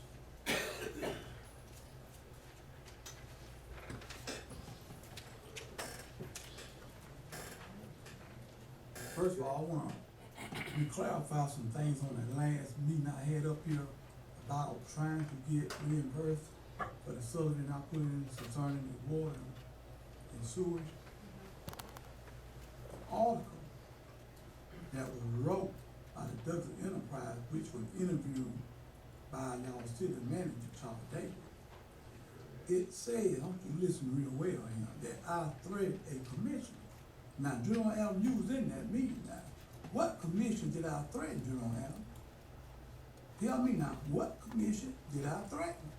I want to hear this now. I don't know. All that stuff. The allegation was that Commissioner Gallup. Well, I ain't threatened nobody. That's a lie. I ain't talking to Mr. Guy. I said not one word, Mr. Guy. You understand that? So That article Charlie Davis wrote in that paper was a lie. Now I'm gonna tell you something, I meant what I said. The next time I come up here, if he write an article concerning me, it ain't the truth, guess what? I'm gonna sue the city for $50 billion. I meant just what I said. That's a fight, you hear me? I meant what I said. That was a lie, I didn't threaten nobody. A matter of fact, one commissioner heard Mike McGowan say this. On y'all listen, you hear me? On all y'all listen. He said, Roscoe make me beat his damn ass. That was it, that's right. You hear what I said? I meant what I said too. I meant just what I said. I meant it too. But all that crap debate about me, somebody threatened the commission, all on lies to put in the paper, that's right. Let it happen again. I'll show y'all, I meant just what I said. Now number two, I wanna know this, if y'all got an auditor on, where it says that if you bring somebody up here to qualify for a city commission seat or whatever, you cannot sit in here, not saying a word, while they qualifying you about somebody down here. Is y'all got an order against that? Tell me now, I wanna know this. I had research it, I don't know. Well, y'all need to get an order, you got one called, one other down there made all of us get out of here. That's right, that's sitting there, ain't saying a word. We ain't got no order, you can't do that. You got an order, we can abide by that order. You ain't got nothing, you can't do that, you can't. That's a fight. Now number three, every time I come up here, request through the Sunshine Open Record Act, I done told Ms. Warnetta that paper need to be changed for 10 days. Now I'm gonna read you the law. I'm reading the penalty for it if it don't. I mean, just what I say. It states right here, from the time you file a open record required through the Sunshine Law, you got you heard what I said, 3 business days to get that back to whoever filed that open record request. Here go the law right here. You got it? 3 business, not no 10 business days. Now I done told her that several times, need to change that off that open record paper. You got that? This is the law right here. Now, for penalty and fine, if you don't have 3 business days of time to request that to back to them, and you can't charge more than 10 cents a copy. Now this is a penalty for the city here.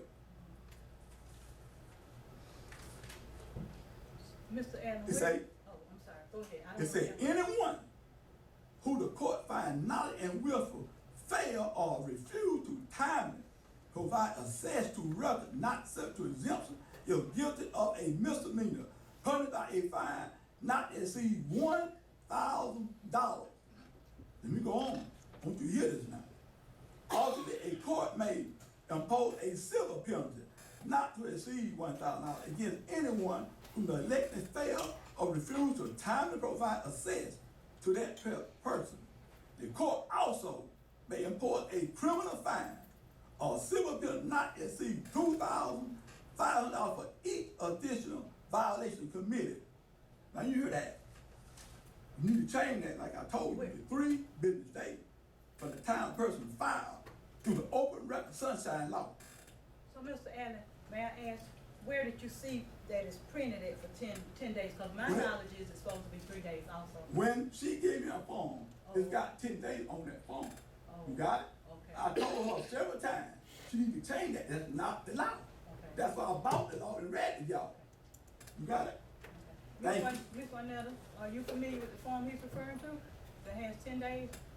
I'm knowledgeable about the form. Is it 10 days or 3? I'll contact him in 3 days.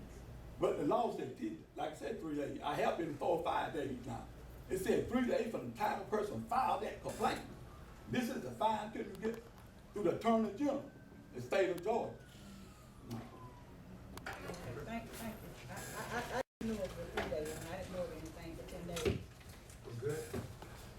Great. Mr. City Manager, you have any comments? No, sir. None?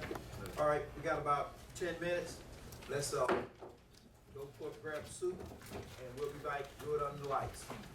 That I violated the city charter by contacting people from the ad hoc committee. She asked the question, if a commissioner does contact individual employees, is that a violation of the charter? And that answer would be yes. She asked to get that what he's saying, because I want to be clear on this. She asked the question what? The question is asked, if a commissioner does deal with employees directly that reports to the city manager's office, would that be a violation of city charter? And that, now obviously that answer is yes, because the charter states that. So the thing was dealing with, I guess, the whole thing with the ad hoc committee, contacting them, is that a violation of charter? So contacting individual members of the ad hoc members would be a violation of. Not after they made their decision, it would not be, Mr. City Manager. I mean, If I had contacted them to try to influence whatever decision they would make, I could see that being a violation. I contacted the one lady after they had voted. So if I contacted her after they had voted, would that be a violation of the city charter? contacting them in regards of ad hoc, yes ma'am, that would be a violation. After they voted, why? Tell me why. Because the day-to-day operations, and I mean, here again, not to get into an argument about it, but the We're charter not clearly arguing. I want states. some clarification. The charter clearly states that any direct conversation with city employees that report, other than, city judge, city attorney, and city manager, any direct employee involvement has to go through the city manager's office, not through those individual employees. And I mean, So, that's- Mr. City Manager, you're telling me that all of these people up here, mayor and 6 commissioners, before they have any contact with these staff, employees, they go to you? according to the charter. No, no, yes, no, ma'am. I'm not asking you According to the about charter. what's according to the charter. Yes, ma'am. I'm asking you specifically, Yes, sir, ma'am. According to- has everyone up here went through you before they've talked with the staff? If you're asking over the years, there's been, No, no, no, there no. would be several. Currently, this City year, Manager, please come here. this year, Mr. City Manager. this year, Mr. City Charlie, Manager, please. because he asked you to come here because he knows that's not how things go. Mr. City Manager, Plenty, please. plenty elected officials Please, ask Mr. staff City Manager. about various questions. Right. It does not say, if I had told, the young lady she was to do a certain thing, that would be a violation of the city charter, Charlie. I did not tell her. I called her to question and ask, how did it go? What happened? It was already done. It was already done. It was not before it was done. So, did you give the young lady in the paper the statement that I violated the The charter? question was asked. But that's not what she printed. So- She didn't so print if you, here again, I got you with that, but that's not what she printed, Mr. Davis. yes ma'am. Thank you. Yes, ma'am. That's not what she printed. She printed, I violated the charter. Mm-hmm. And I wanted to get that out because that was definitely not true. But people, citizens, have called me and contacted me. What did you do to violate the city charter? That's why I asked you to stay. I've seen the video when they do call you. And with the police officer, yeah, he said I was stupid, but the chief said he hasn't seen that. So, there we are. Thanks. Thank Olivia, you. Commissioner, And yes. Commissioner Cole, why, Listen. why would you even ask the city manager that question? Why would you really ask him a question like that? I mean, Yes, both of you all are professionals, you're elected officials. Mm-hmm. Why would you ask that? Good question, Mr. Rhines. Last week's newspaper, Douglas Enterprise, the article, and I meant to bring it in here with me tonight, but as I said, 5 o'clock this morning, I've been ripping and running to now. So I forgot it. But last week's newspaper of the Douglas Enterprise stated that I violated the city charter by contacting members of the ad hoc committee.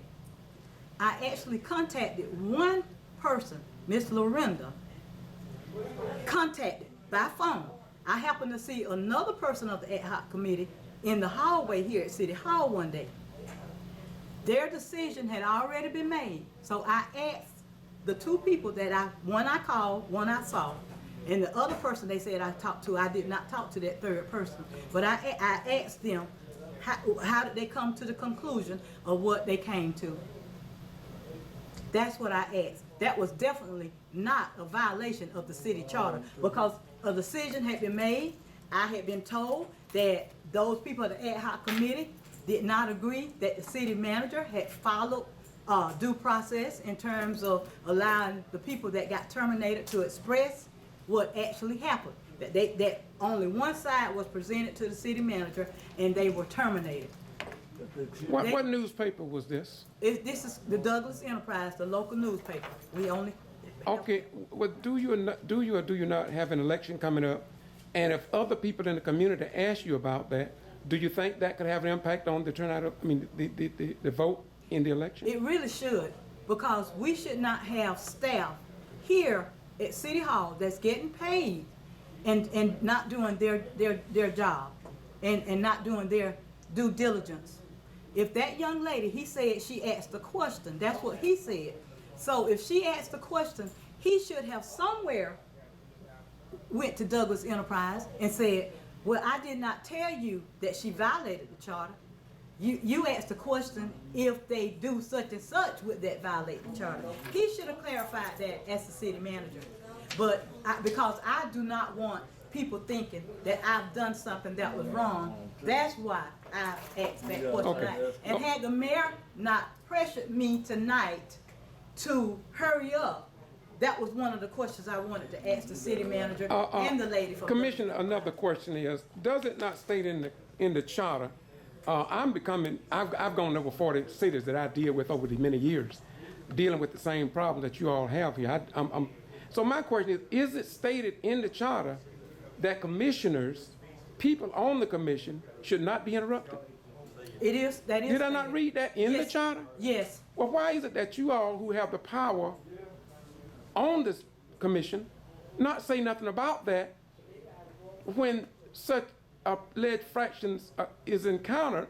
And I got confidence in GMA because that's where I go. I've gone to their meetings with Gordon, Warrington, Sparta, Georgia, just all around. Yes, sir. And they have always, over the last, since 2010, provided good guidance at these meetings and training. And so why are people here not getting the training that I've seen given by GMA?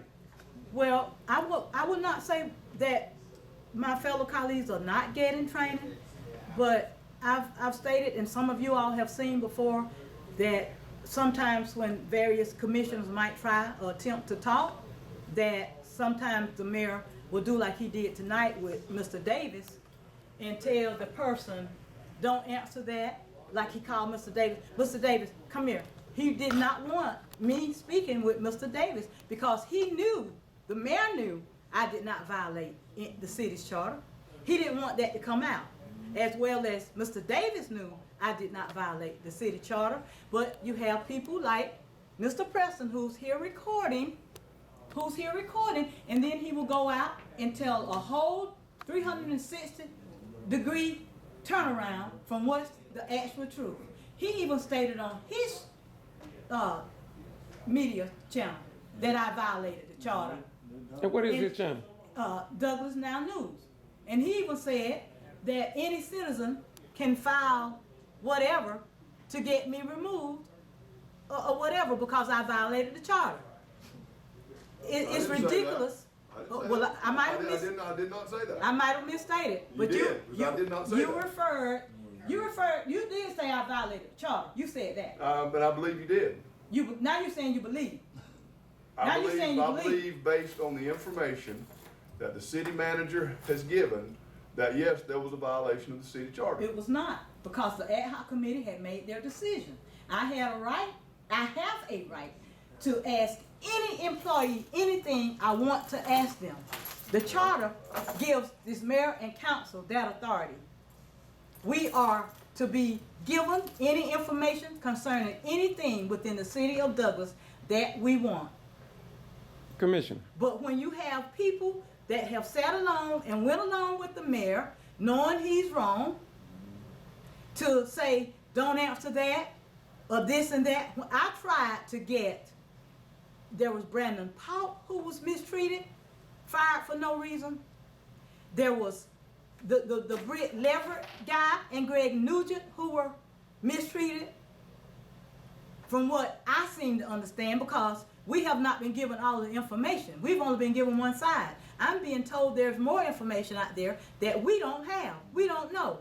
But you can't get this mayor and council to vote to go into an executive session to discuss people who have filed grievances because they feel like and they believe they were treated wrong at the city of Douglas in doing their job. Okay, Commissioner, I'm so sorry that I'm asking these questions. And No, it's fine. No, on one hand, I'm sorry that I have to ask these questions because, I'll be honest with you, of all the cities that I've gone to, this is the first time that I've seen wherein people that were elected by the voters do not have sufficient or allow sufficient time to express themselves and for as much information that I have recorded after the meeting, which is not a part of the minutes. Right. Nobody in Coffee County or in the state of Georgia would know anything about it. Right.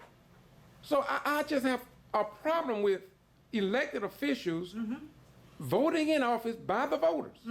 Now, but the people that the voters vote in to represent them are not given adequate time to discuss issues and try to find solutions to the issues. right, I'm gonna be honest with you. When I first came here, I commended Douglas because I saw some positive things, but now I see something different. That's my last statement, and I just want to say to the people of Douglas is that we cannot blame the mayor, and we should never blame the city manager, in my most humble opinion. We must blame the people who were elected, starting from one down the line. These are the people that voters must blame because they should stand up and ensure that you all, and as well as the voters, have a voice under our form of government. Yes. And I say that as a person that tried to be. I may not be, but I try my best to be. As anybody who wanted the best interest of any city. Right. And I've gone across the state, including Madison, Florida. And people criticize me for doing it. But you will not find in most cases on any of my videos that I lied. Yes, sir. Because most cases, it's people like you Yes, who sir. are willing to talk. Yes, sir. That's who give the voice. All I do is ask the question, and I question GMA on their training, and I question the newspapers. One other question. Yes, sir. This is the only city that I've seen don't have no TV station that ever come to the meetings. Do y'all have a TV station that covers this area? Albany is the Closest one? closest, I think. So, So they only come. I don't know when they come. I mean, they're I think up. they only come if it's a murder or something violent. I mean, of all the places that I've been, some places they have to come a long ways too. But I have never seen a TV station here except years ago when I came here about, I think it was Neesmith that if they had a noose or something. Right. I think that was the one if I got it right. Yes, that's it. Now news I media know. came for that. Other than that, Yeah, this is strange. you're right. It's very strange. It is. It is. But let me say this before you close, Mr. Rhines. Okay. I just want to say to the citizens of Douglas, Georgia, especially those of District 3, Ward 3, regardless of what and how various folk in this city have tried to paint me, I want you all to know that I sit here doing what I believe is right, because I believe that that's what you all put me here for, is to speak up for what's right. Because as I told a lady earlier this morning while I was campaigning, if I sit here and keep my mouth quiet with all the wrong that's going on, I am just as wrong as the rest of them. So I say to y'all, I beg y'all, please exercise your right to vote and know that I have truly done my best to speak up for the people and what's right. It hasn't mattered the color of the person, the gender of the person, or whatever. If it was something that I felt was wrong happening and was not right, I spoke up against it, because I want the city of Douglas to be a better place for all of us, not just certain people. I thank you for your comments. You go ahead, my brother. Can I say something? Yes, sir. Go ahead. This concerns Well, me. before you finish, hold on a minute.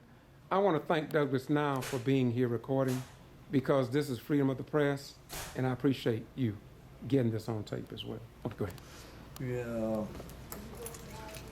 Last month, or month before last, somebody made a very bad mistake down here with our lights. They added 7, 8, 9 days on our bill, and everybody's bill shot up and some people were crying just like me. What's wrong with having like this? So finally, we find out somebody said we made a mistake. Okay, my question is, if you made a mistake, then you straighten it. Don't put the badge on me. Right. Don't put the load on me. If you made a mistake, why make me pay for it? That's right. I got a light bill so big, I cannot pay it. But what they'll tell you, we'll give you some time. Give you 2 or 3 days a month till you pay all this extra stuff. Okay. I don't want to pay for your mistake. I want it wiped off the book. Okay, we got you. Wipe it off. Olivia, another thing too. Yes, sir. When you, Thank you, Mr. readdress that issue, you readdress that issue. Because I'm sitting here listening, that's in the minutes. Yes. Where what they said they was gonna do. Right. But thank God you did bring it back and maybe it's back on the agenda. Now, I said to myself, what is this? And I'm not being favoritism. Right. I'm giving a reflection Yes, sir. of what the minutes should reflect Right. if they are correct. That's right. Thank you so much. Thank you, sir. Thank you. bless you. Thank you very much. Thank you, bro. Once again, this is the Get to Free Press. I'm in Douglas, Georgia. And as I said before, I thank God for our form of government. But it's not the mayor's fault. It's not the city manager's fault.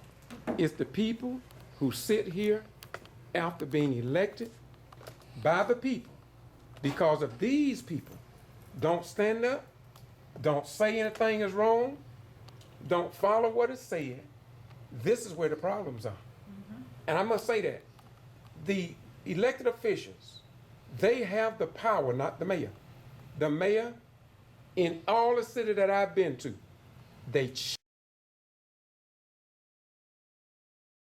we who love this nation, we must stand up. We will not sit down. We must speak out if this nation is to survive.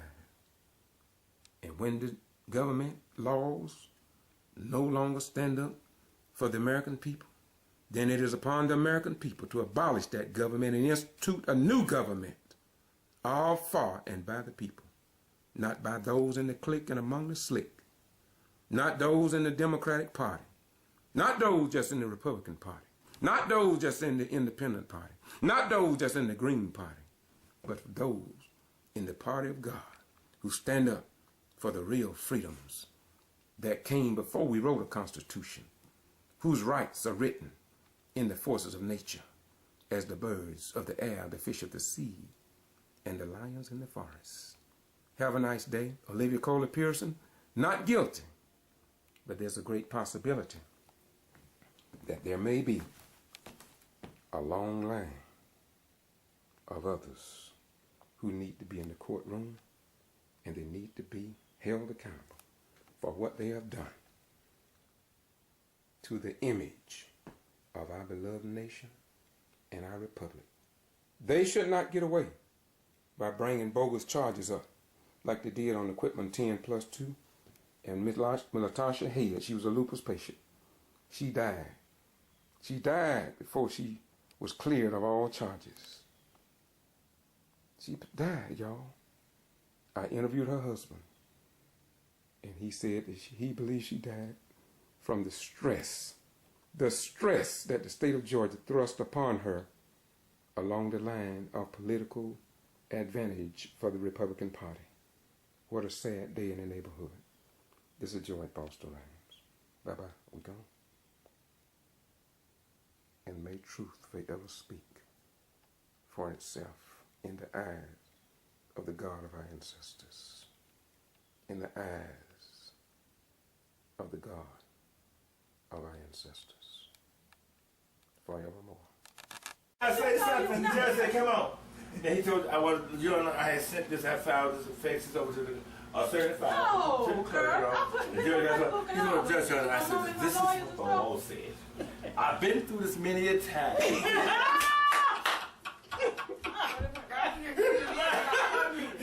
But you know what when it happened there, he had messed around and let you in the courtroom the last time. And you realize he made a mistake.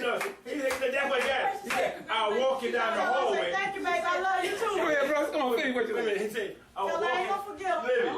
Livy, he said his paper, right? I ain't gonna forget him, I'm just saying. Because she was there to help me out with saving dinners and stuff. So he still had his paper. I walked you down the hallway the last time. He a good showman, too. Yeah. I walked in the hallway the last time. Yeah. We went through this. Yeah. And this is the same thing. I did the same thing, but this is what the law said. Who the guy's over there? And you know something else? I'm gonna tell you. You know what really got him?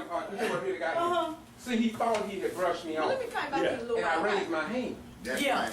Well, see, I wasn't let it push me away like that. That's Yeah. When right. I raised my But hand. see, that is at the heart of why you win.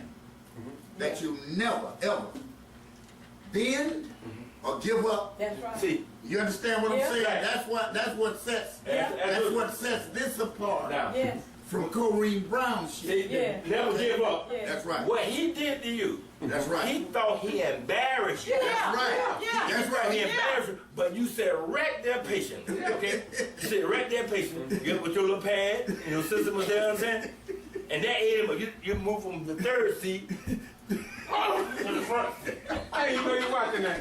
Oh yeah. Hey, Bishop Brooks gonna watch everything. Okay? When I saw the foods, I said right in front of District Attorney's face too. When they walking in the crowd, Oh yeah. I said, y'all son of a bitch, set y'all damn self up. And I said, they, y'all won that case, what? Go ahead, bro. but they did. Go But ahead. they I did. said, y'all won that case. But I'm Y'all gonna tell you how they done did it. y'all that drama play. I'm gonna tell you That was how it. they do it. I'm gonna tell you how You know that? how they won that be old case Livy, for you you. old Livy, I'm gonna Okay? be. You remember when I said? When that happened, Olivia. the light was out. Remember when I said that you You can't cannot take take a lie and the make lie it and true? make it That's right. What happened was two things that they took and put as truth that was a lie. Right. Okay? The first thing was them 13 things that you say they shouldn't have put in. That shit was everything they That was powerful. read. That was powerful. That was powerful. Everything they That was read. 13 was. That's right. That was good stuff. When they start talking about, they start talking about checklists missing, dates missing, signature not being in.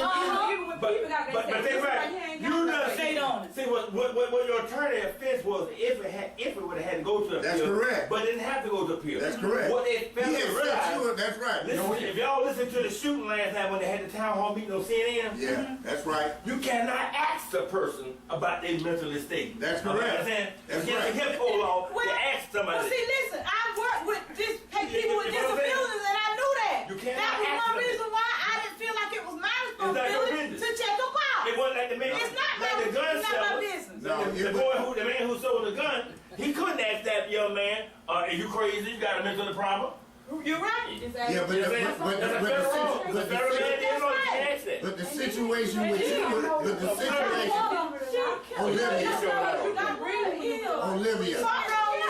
Olivia, As they the go. situation with you was totally different. They gave you a card to go and do the job.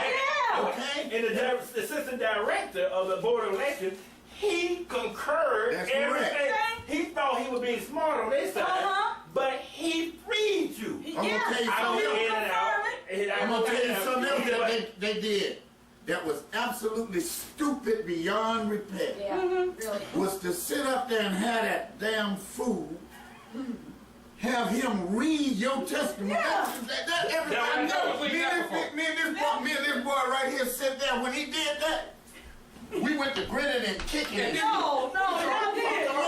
She didn't even have to take this thing. She didn't even have to take this thing. And they took everything you put on. They wanted them to hear what you said. Yeah. And didn't realize it was damaging the deal.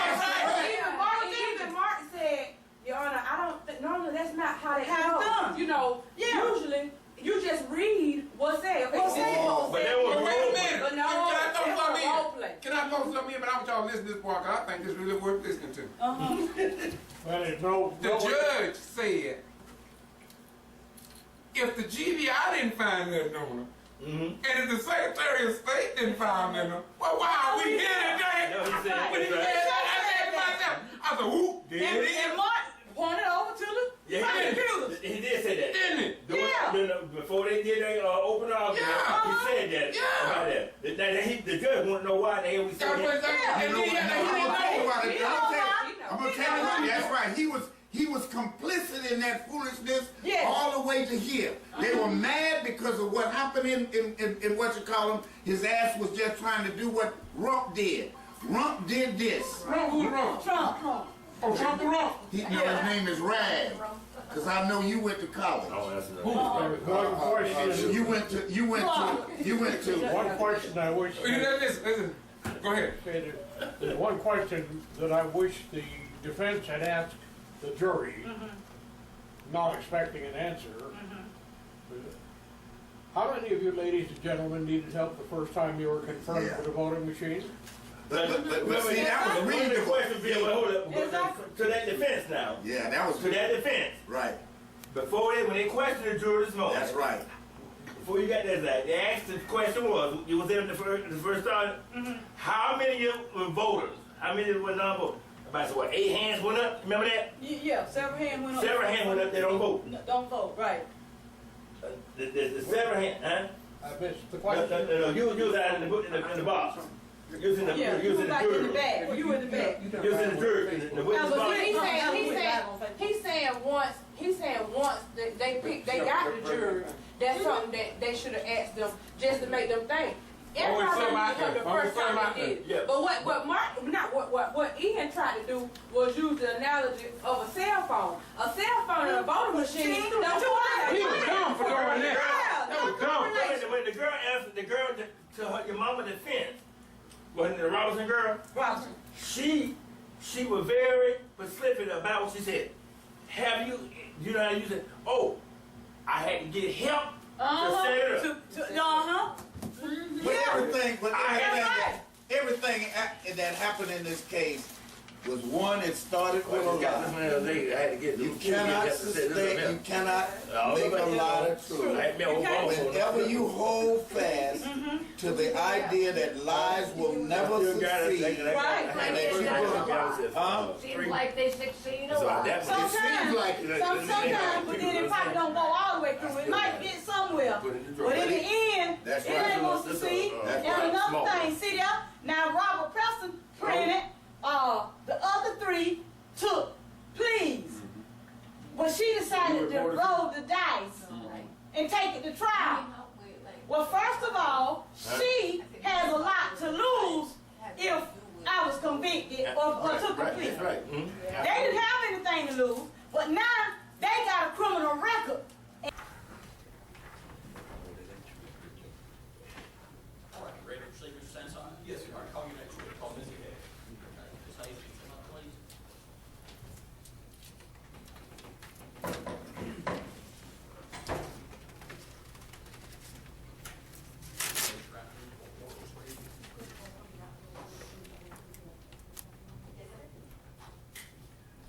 Please state your name. Misty Hayes. And how are you employed? I am employed with the Coffee County Board of Elections and Registration. All right, what's your position? I am supervisor. All right, what does that mean? What do you do? What do you do? I hold all elections in Coffee. All right. Okay, so you're the one, when elections are happening, you're the one that's in charge of the logistics? Yes. Of everything? All right. Back in 2012, were you still working for the Board of Elections? Yes, it was. What was your job then? I was clerk. Okay, what did that mean?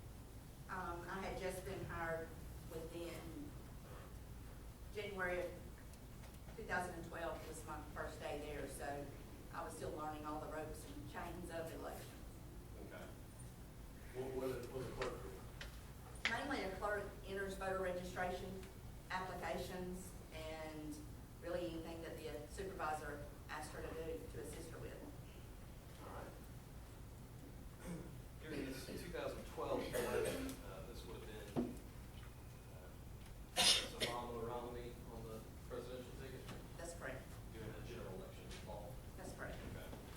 Locally, it would have been probably moving on the sheriff's race. All right. During, or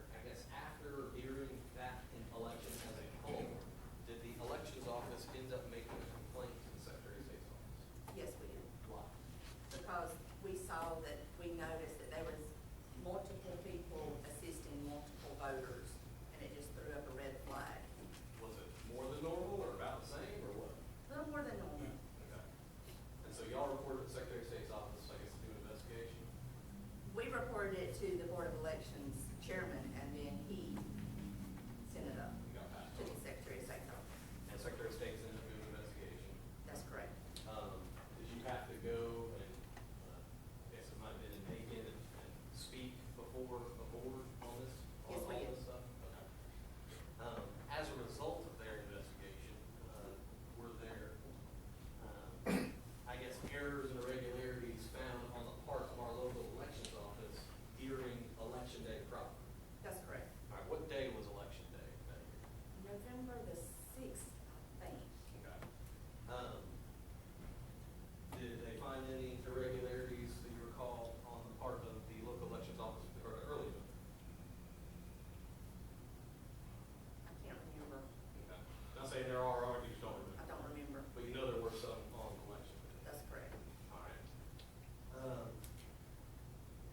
Now, there's a difference between voting before election day, early voting, and then on election day, right? That's correct. Okay. How long does early voting last 21 work days. before election? That's correct. Okay. So in 2012, if you recall, what were the dates of early voting? October the 15th through November the 2nd, I think. Okay. And then there's a little break and then the actual election day? That's correct. And that also includes a Saturday voting. All right.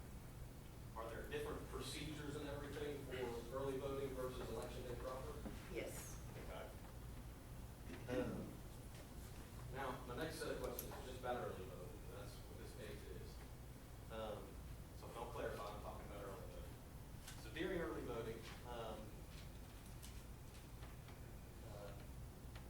person goes to vote, they go to the machine, right? After they check in and do all that stuff, right? That's correct. Like, describe the process, I guess, when someone comes into early voting. And When a voter comes in. during that election, 2012, Yes. during that election, the voter themselves fill out the voter application, which is called an absentee ballot application. And they have to fill out the top portion, which is their name and address and date of birth. Then they have to sign an oath at the bottom stating that they do reside at that address. They have to sign their name twice. Do they have to show some ID as well? That's correct. Once they fill out the application, they then take the ID to a poll worker, and the poll worker then verifies the ID and the address on the application in our system. All right. And then they take the application to another poll worker, and they create them what we call a voter access card. And that is where the ballot is actually programmed on. That's those little yellow credit cards we got. That's correct. You throw it in the machine, make a loud noise, and then it pops up on the screen. That's correct. As a general rule, is anyone allowed to be up there at the machine with someone when they vote? As a general rule, no. Okay. I say that because there are exceptions, right? That's correct. One of those exceptions is, I guess, if someone is blind or disabled, right? That's correct. Now, do y'all actually have some kind of disability voting machine as well for Yes, we do. disabled? How does that thing work? It's called a VWD, is what we call it, voter with disability. It can, number one, it can read the ballot to the voter. They put on the headsets and it actually reads the ballot to them. Or there's a keypad and it's braille. And it also we just program the card to the VWD kit and it operates the TSX unit. Okay. And so that's one option for people with disabilities, right? That's correct. Okay. Of course, that wouldn't cover every disability. I guess if you were some kind of paraplegic or something, you would still not be able to use that machine. That's correct. Okay. And so a person, I guess, is allowed to assist someone in preparing their ballot if they are blind or illiterate or disabled. That's right? correct. Okay. What do you do if you're just working, you're helping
saying absentee application, normally we think of absentee, we think of the mail-in things.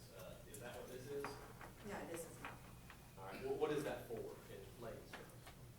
Advanced voting, anything that is, this application is actually for advanced voting in person, but anything that is not voted on election day on a TSX is considered absentee voting. TSX being that machine. That's correct, the touchscreen.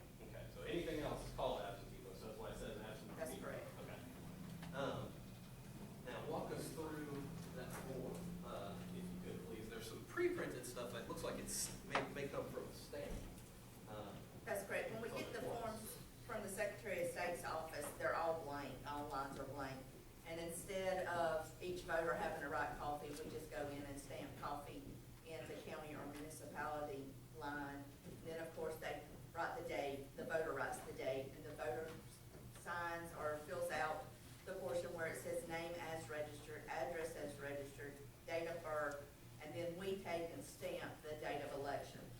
And now that's not the date that this ballot was prepared, it's the date of the actual election day proper, right? That's correct, because everything goes back to the date of election in the system. And on stage one, what date is that election? November the sixth, 2012. All right, and whose application for absentee ballot is that? Dewana Robinson. All right. You mentioned they have to sign twice. The first time they sign, what are they signing to?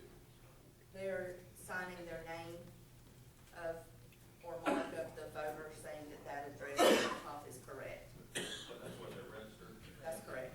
Okay. And then there is, you mentioned the oath of the elector. That's correct. And you said they fill out the information there and sign it in.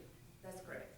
And that's essentially, I don't want to bore everyone, that's essentially I live where I say I live and I'm allowed to vote here and all that. Right? That's correct. Okay. And then there is a bottom section, starting with oath of person assisting elector if in. You see that? Yes, sir. At the bottom. If no one assists them, is that portion ever filled out? No, sir. Okay. On Ms. Robinson's form, is that form filled out? Yes, sir. Okay. Before we get to how it's filled out, could you read the paragraph or sentence, I guess, just dealing with the person assisting elector if any to the jury? I, the undersigned, do swear or affirm that I assisted the above named elector in marking such elector's absentee ballot as such elector personally communicated such elector's preference to me, and that by reason of disability, such elector is entitled to receive assistance in voting under provisions of subsection A of Code Section 21-2-49. Okay. And is that one dated? Yes, it is. What's the date of that? The 15th day of October. All right. Is it signed? Yes, it is. Do you recognize that signature? Yes, I do. Whose signature is it? Olivia C. Pearson. How do you recognize that signature? Let me back up. You're not a handwriting expert, right? No, sir. Okay. How do you recognize that signature? I've seen it multiple times. Okay. Additionally, there's below the signature line says reason for assistance. That's correct. And there's two check boxes. Could you read what's in those two options there? Elector is unable to read English. Elector has a physical disability. And are any of those checked? Yes. What is checked? Elector is unable to read English.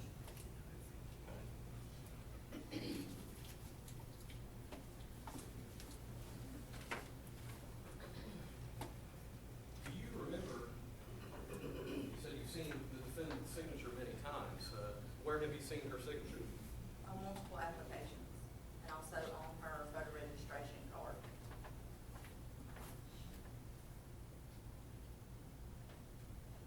Did you, I guess you said you were working during the 2012 election. That's correct. Were you working during early voting? Yes. Were you working on election? Yes. Okay. During early voting, do you recall seeing the defendant? Seeing the defendant at the polls? Yes. Do you remember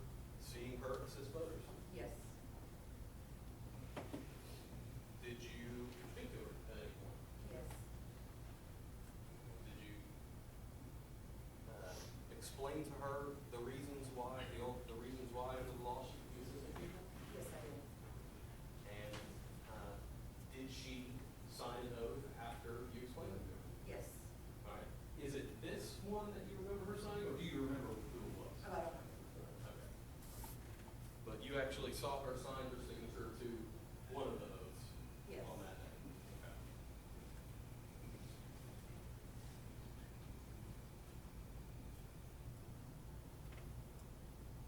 I'm gonna show you what's been marked as stage 2. I'm gonna show you what's been marked as stage 2. Do you recognize that? Yes, I do. What is that?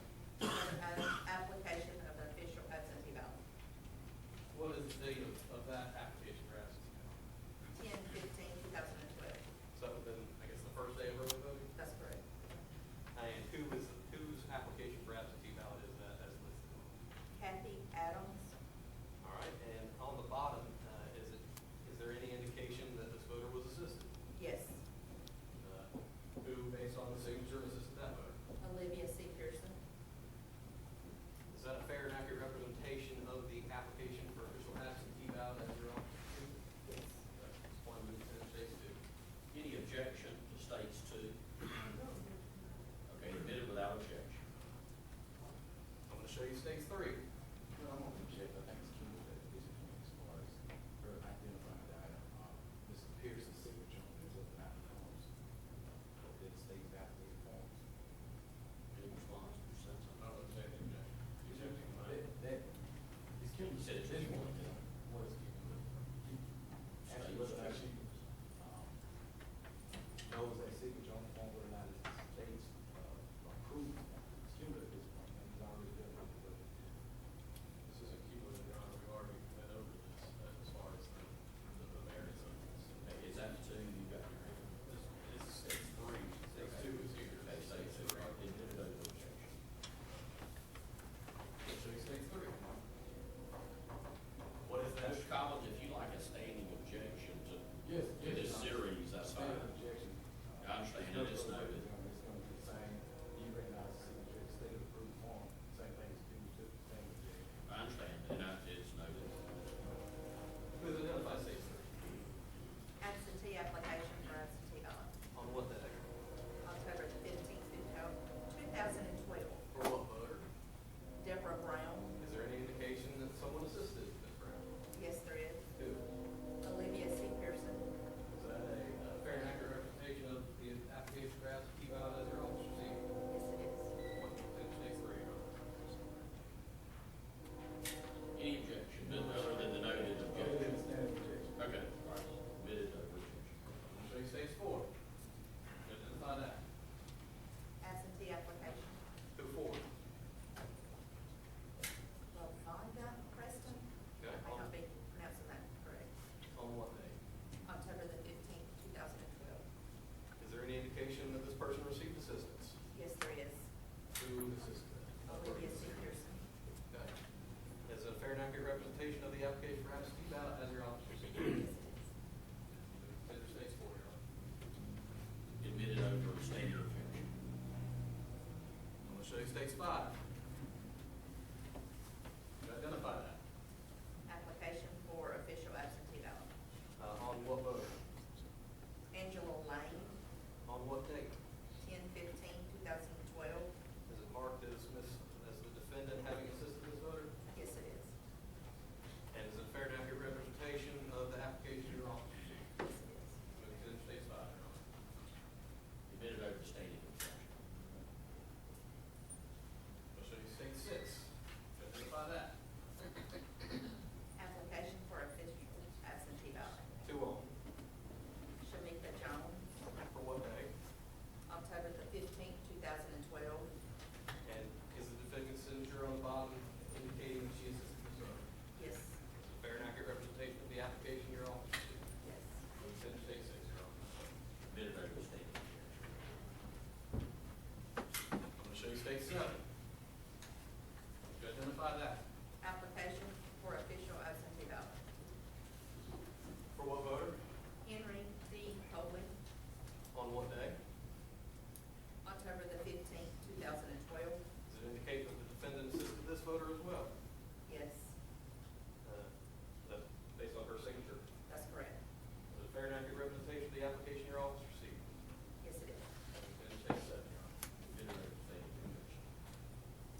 Hayes, how long after the election did our local elections office make the complaint, to the Secretary of State's office?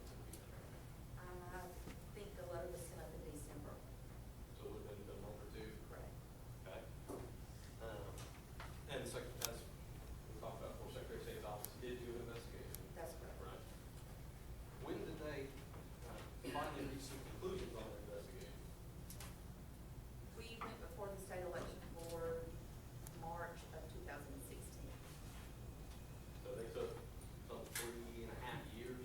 That's correct. Okay. As a result of their investigations, we talked about some irregularities and some issues that our local elections office had. Were there others also charged and cited with improperly assisting voters? Yes, there was. How many others? 3 others. Okay. You just testified that you had to go to a hearing. Was that it? Where was that at? I think it was in Macon. Okay. Do you recall the defendant making any statements there? Yes, I guess you were present for those statements? that's correct. Okay. During her statement, did she deny having assisted these voters? No, she did not. Did she actually admit to assisting voters? Yes. Did she say why she gave these people assistance? I don't remember what she said. Do you recall if she said, I thought that they were disabled or blind or illiterate?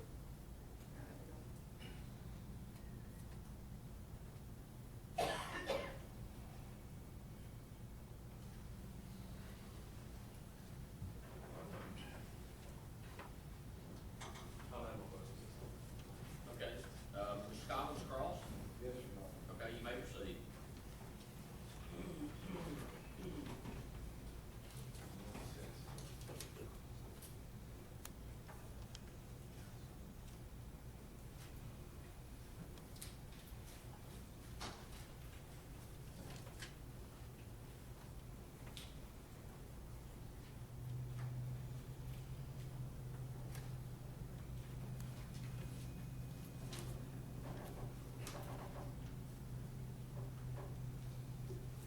Let me say, you've been president for the entire course of that so far, correct? That's correct.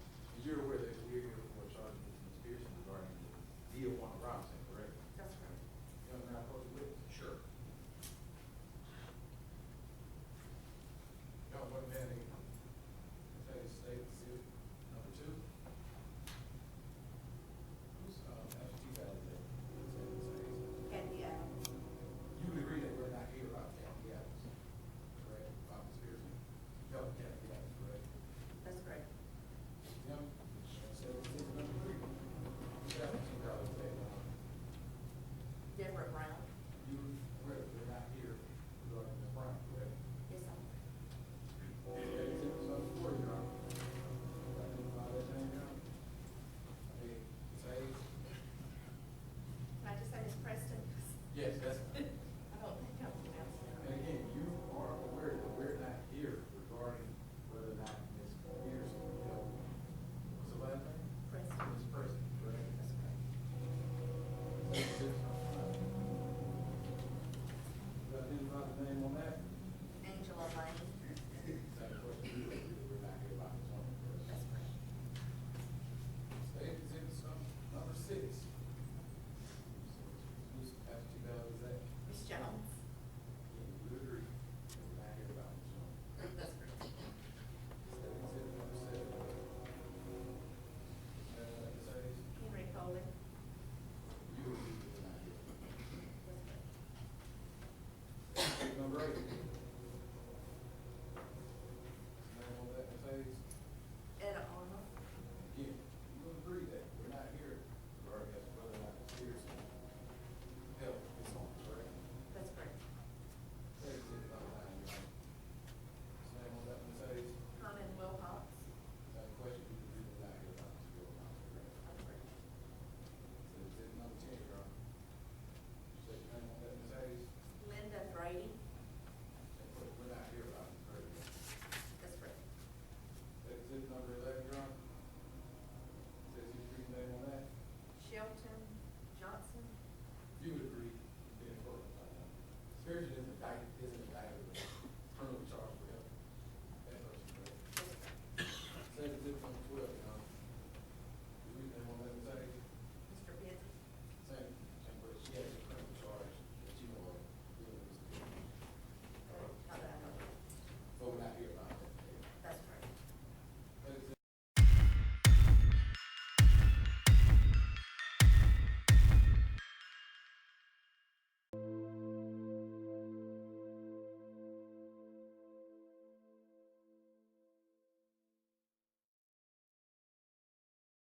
to the meeting. Olivia Pearson, City Commissioner.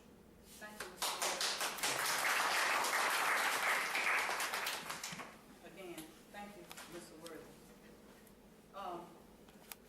To begin, I'm gonna fall back on something that Mr. Presley mentioned. He said that you stated that it had nothing to do with the group. Well, I'm not sure that you stated it didn't have anything to do with the group. I know just a minute ago, Jerry Hudson said it was mainly on Douglas Now, was mainly about Bobby Worthy. His article was. Not quite. Supported by Commissioner Pearson. That's what he stated, which was a total lie because I had nothing to do with Bobby Worthy and Larry Neesmith. That was totally separable from this whole thing that you all have blown to hell, because that's what you've done. Your name wasn't on that flyer for it, for the meeting, as a supporter? Who held the meeting? You asked me a question. I'm asking you, who held the meeting? I did, and you didn't answer it. Wasn't your name on that flyer? I held the meeting. Sure, my name would be on it. Okay, well, See, that's where you went wrong. That's all we said. No, that's not all you said. That's not all you said. You said supported by Commissioner Pearson. What was supported by Commissioner Pearson? The meeting that I called, that's exactly right. I called the meeting. Justice League did not call the meeting, first and foremost. They didn't call the meeting. I held a meeting through Southern Rural Black Women's Initiative for Economic and Social Justice. I invited Mr. Bobby Worthy and the NAACP. Let me finish, Mr. Hudson. That was the point of the article, the mention of you. No. You claim that the Justice League held this meeting, which was a lie. It was a lie. You said it, as well as the Douglas Enterprise said it. Justice League did not hold a meeting here in Douglas, Georgia. Southern Rural Black Women's Initiative held a meeting. I invited Mr. Worthy. I invited Mr. O'Hara as district rep for the NAACP. I invited Mr. Hal Presley. And matter of fact, I invited the entire community of the city of Douglas, Coffee County, Georgia. I announced it on my city council meeting. So why in the world tell me would I hold a meeting that's going to succumb to or support hatred towards white people or any other people? Why would I hold a public announcement of a meeting like that? I haven't been in office for 15 years to do something so low down and dirty. See, you had your facts, you had your statements incorrect. Had you all given us the respect and decency to come and ask a question, Luke, you were at the meeting when I announced about that flyer.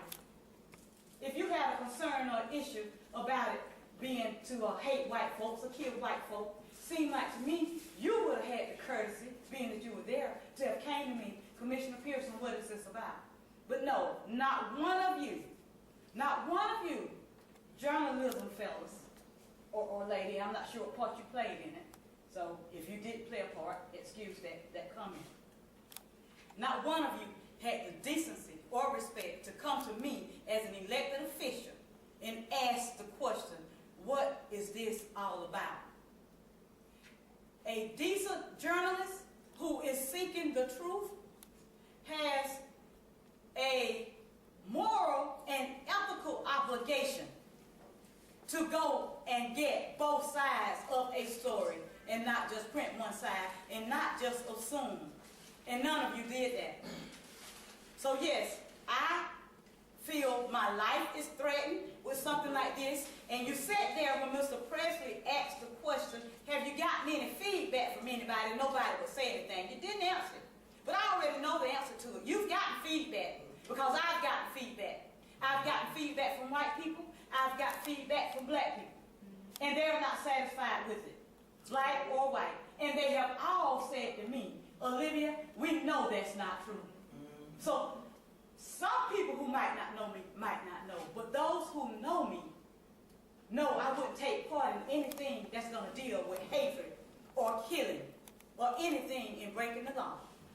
So on now today, you all want to come and be a part of this press release, this news conference on today, after you have done your damage.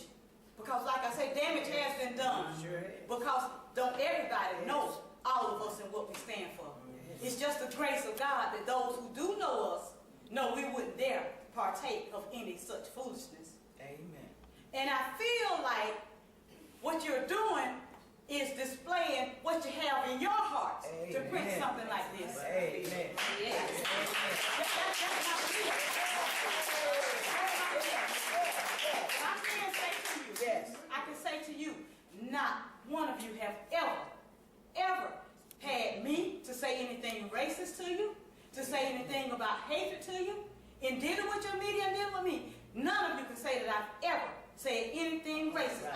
If it's right, if it's a fact about what has happened, and it might tend to lean on one side of the color line or the other, call it what you may. But God be my judge. He knows my heart. And know I wouldn't partake of anything such as this that you all have intended to influence this community to believe. Amen.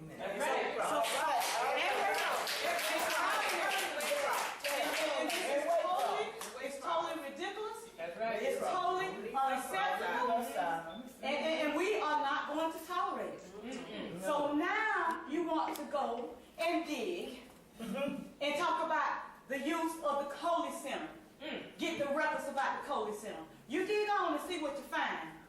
If anybody got any money for using the Coley Center, it definitely was not Commissioner Olivia Coley Pearson. Right. I have never used the Coley Center or any facility of the city of Douglas in an inappropriate manner. That's why I announced the meeting of that we were having on October 3rd. That's why I announced it at my city council meeting. And I said then, anybody who is concerned about the community and would like to help and take part, please come.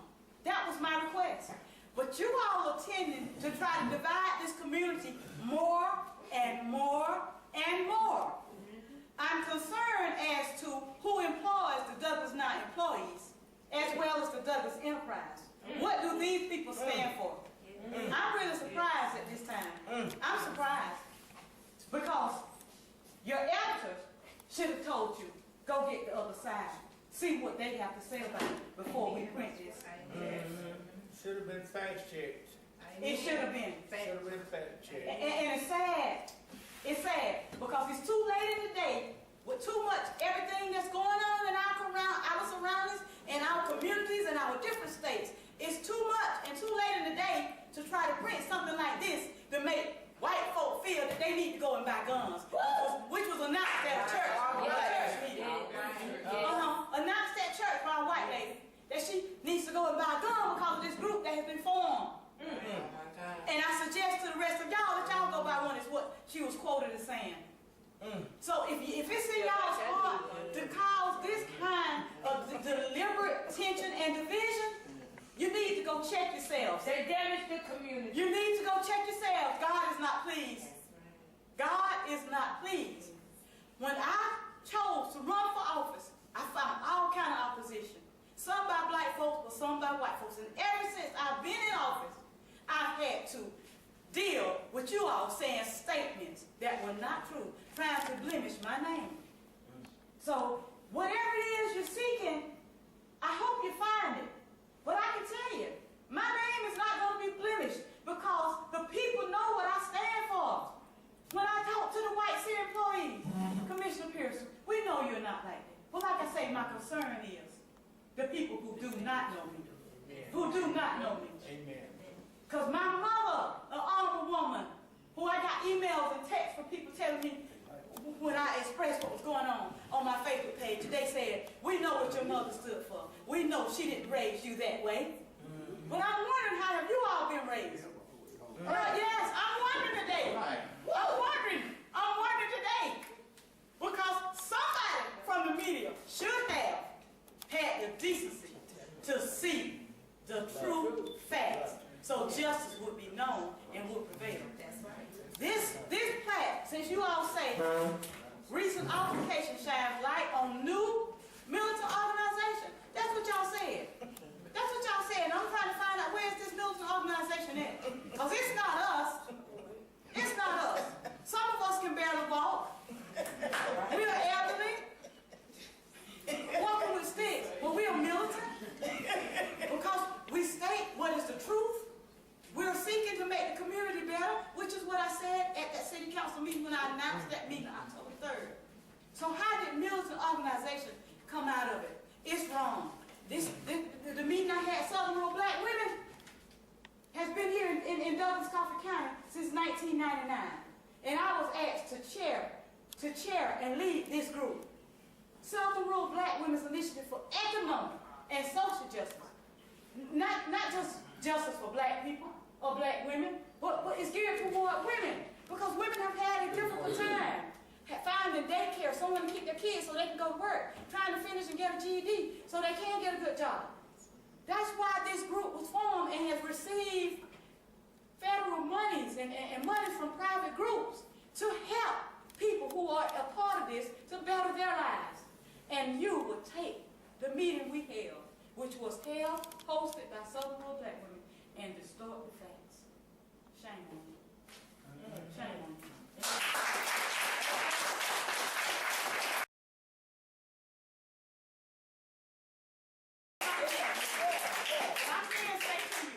I can say to you, not one of you have ever had me to say anything racist to you, to say anything about hatred to you, in dealing with your media and dealing with me. None of you can say that I've ever said anything racist. If it's right, if it's a fact about what has happened, and it might tend to lean on one side of the color line or the other, call it what you may. But God be my judge. He knows my heart, and know I wouldn't partake of anything such as this that you all have intended to influence this community to believe. Amen. That's right.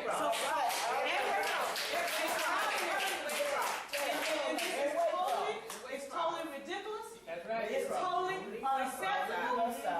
And we are not going to tolerate it. So now you want to go and dig and talk about the use of the Coley Center. Get the records about the Coley Center. You dig on and see what you find. If anybody got any money for using the Coley Center, it definitely was not Commissioner Olivia Coley Pearson. Right? All right. I have never used the Coley Center or any facility of the city of Douglas in an inappropriate manner. That's why I announced the meeting of that we were having on October 3rd. That's why I announced it at my city council meeting. And I said then, anybody who is concerned about the community and would like to help and take part, please come. That was my request. But you all are tending to try to divide this community more and more and more. I'm concerned as to who employs the Douglas 9 employees, as well as the Douglas Enterprise. What do these people stand for? I'm really surprised at this time. I'm surprised. Because your editors should have told you, go get the other side. See what they have to say about it before we print this. Should have been fact-checked. It should have been. Should have been fact-checked. And it's sad. It's sad because it's too late in the day with too much everything that's going on in our surroundings and our communities and our different states. It's too much and too late in the day to try to print something like this to make white folk feel that they need to go and buy guns, which was announced at a church meeting. Announced at church by a white lady that she needs to go and buy a gun because of this group that has been formed. And I suggest to the rest of y'all that y'all go by one is what she was quoted as saying. So if it's in y'all's heart to cause this kind of deliberate tension and division, you need to go check yourselves. They damage the community. You need to go check yourselves. God is not pleased. God is not pleased. When I chose to run for office, I found all kind of opposition. Some by black folks, but some by white folks. And ever since I've been in office, I've had to deal with you all saying statements that were not true, trying to blemish my name.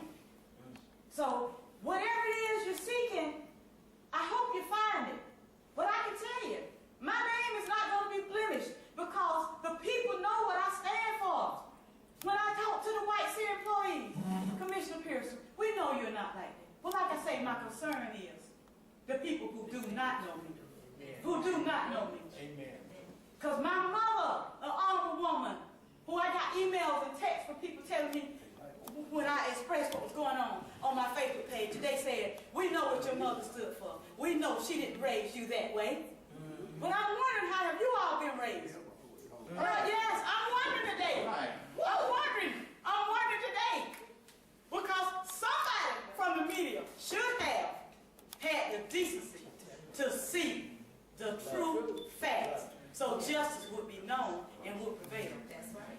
This plaque, since you all say recent altercation shines light on new militant organization, that's what y'all said. That's what y'all said. And I'm trying to find out where's this militant organization at. Because it's not us. It's not us. Some of us can barely walk. We are elderly. Walking with sticks. But we are militant. Because we state what is the truth. We're seeking to make the community better, which is what I said at that city council meeting when I announced that meeting on October 3rd. So how did militant organization come out of it? It's wrong. The meeting I had, Southern Rural Black Women, has been here in Douglas Coffee County since 1999. And I was asked to chair and lead this group. Southern Rural Black Women's Initiative for Economic and Social Justice. Not just justice for black people or black women, but it's geared toward women. Because women have had a difficult time finding daycare, someone to keep their kids so they can go to work, trying to finish and get a GED so they can get a good job. That's why this group was formed and has received federal monies and monies from private groups to help people who are a part of this to better their lives. And you would take the meeting we held, which was hosted by Southern Rural Black Women, and distort the facts. Shame on you. Shame on you.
Question before we leave. Last meeting on the 14th, I think that's what day we had the meeting. And we came with the utility committee. I understand we formed the committee to, to oversee and, anything that comes to a problem.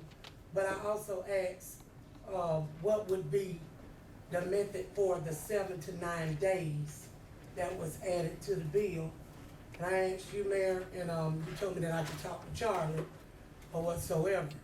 So I wanted to know, what was the agreement for the 7 to 9 days? Are you gonna put 2 days on one bill? Are you gonna wipe it away, or what? Mr.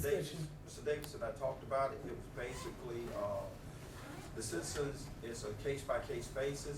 They will contact Ms. Boulder, sit down and have a conversation with her, and those 6 to 9 days can be spread out from 6 months to 12 months. Is that correct? So to minimize the impact on the citizens. Okay, so it will be spread every two? No, each citizen will come and say, hey, look, these 9 days, I wanna pay them off in 3 months. Okay. Or I wanna pay them off in 6 months. Okay, so they have the option to pay it off Correct. to 12 months. Correct. Okay, so will y'all send a blast out to that utility board? Do that. Let them know about that, cause some of them are still concerned. And some of them did say that they came and there was no help done, so. So I'm just reiterating and recapping on that. Thank you. But I'd like to also ask a question about it. May I? Yes, you may. Thank you for acknowledging me. At the last meeting, it was my understanding that a committee would be formed to review. Each person on the council would appoint 1 or 2 people. That was the last discussion. Nobody has said anything. I don't know if the committee has met or what. No, I'm talking about, we were supposed to appoint someone. That's what I think he recommended. I don't know if we said that we would. I'm not sure about that. So,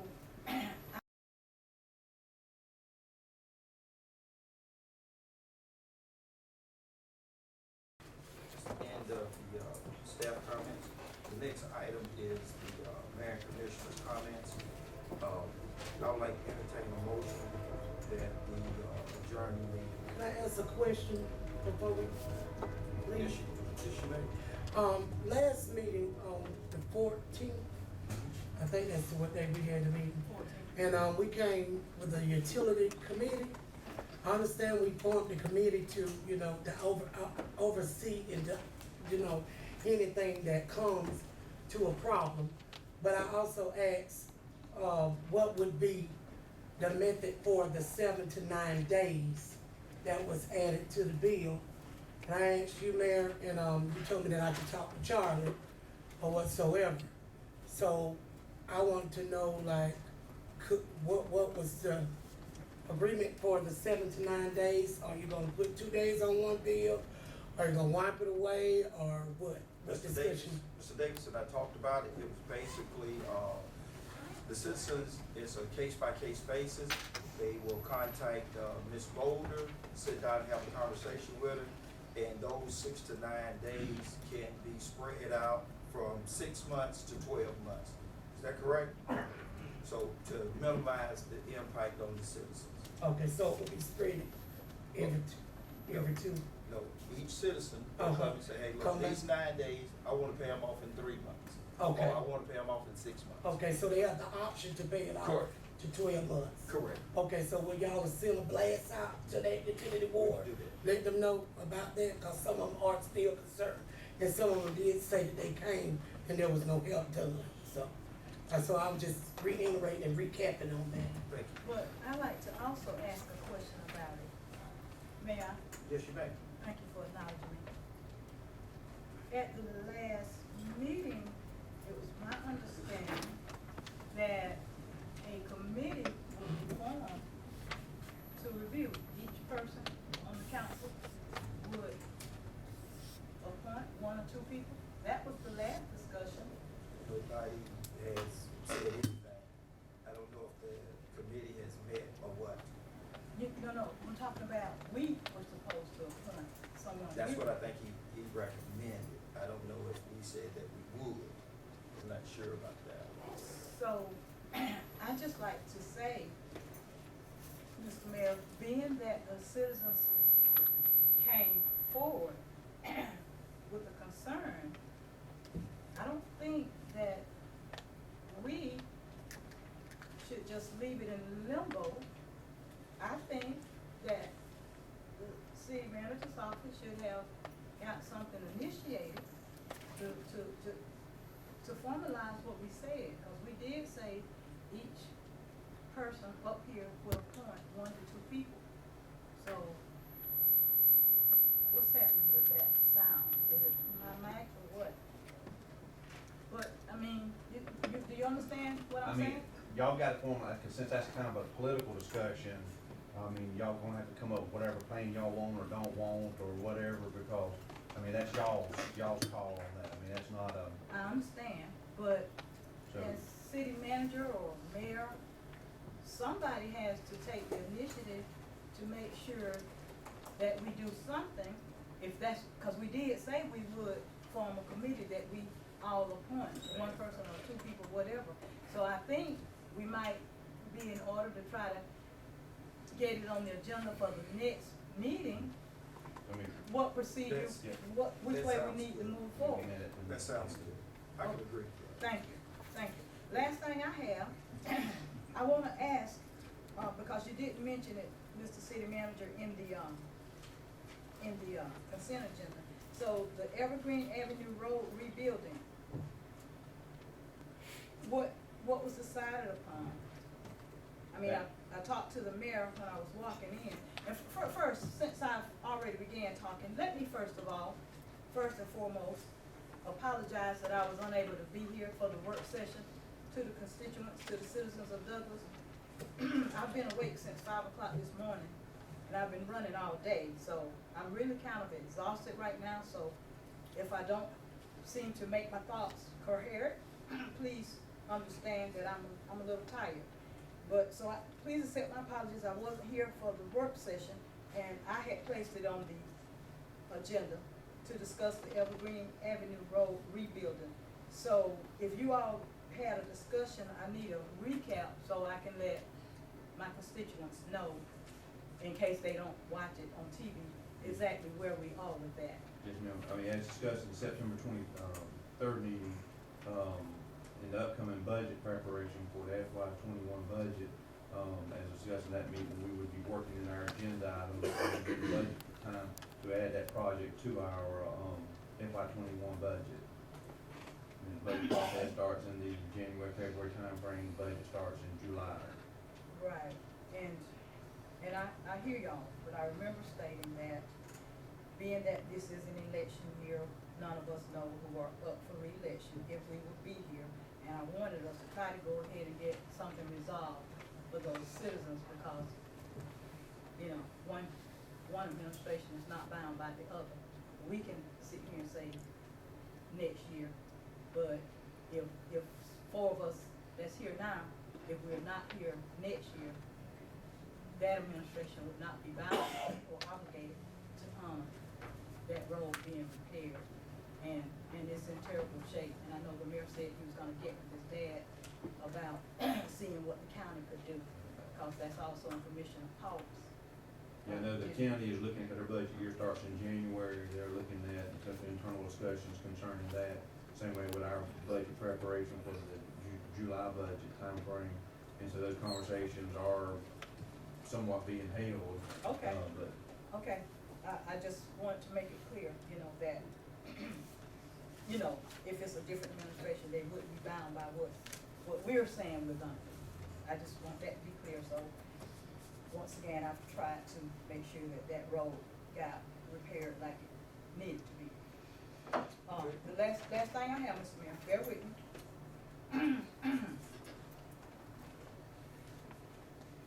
I wanna commend Post 515. I wanna commend Helping Hands Bikers. I want to commend, Red Cross, Mr. Lee Smith, for the good things that you all and your organizations are doing to make our community a better place for the citizens. I really appreciate your hard work, because I know it's not easy.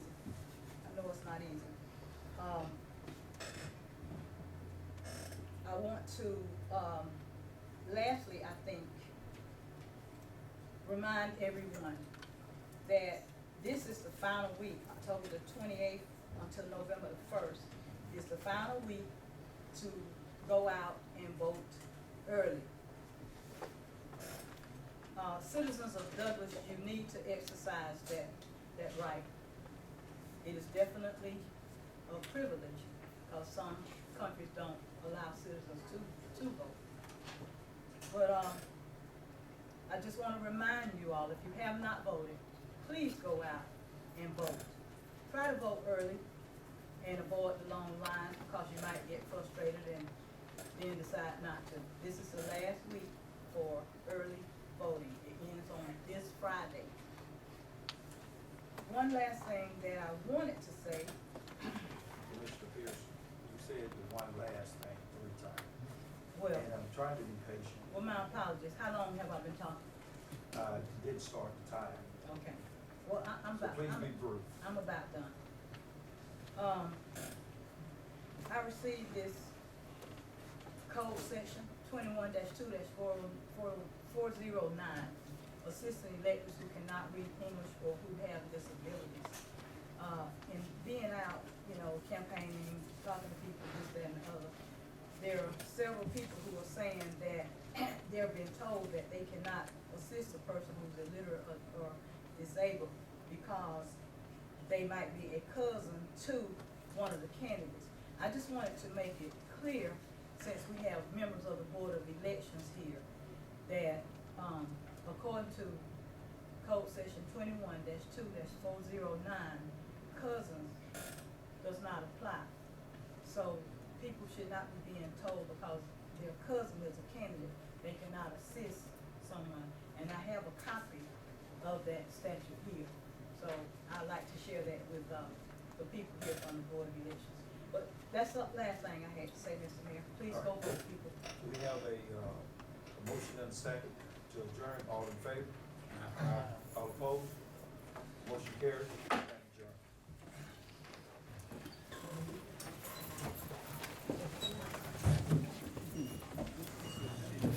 I get a copy of that.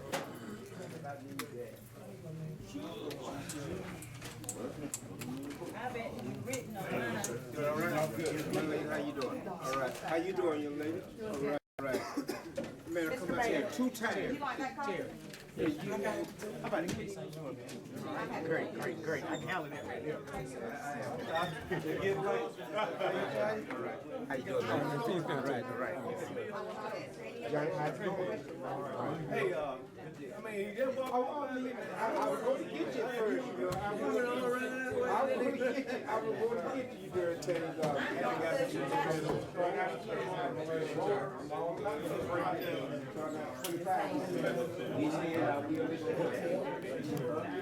And first one, all right.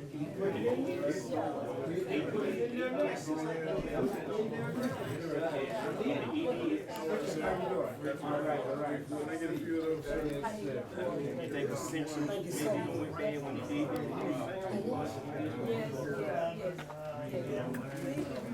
Everybody else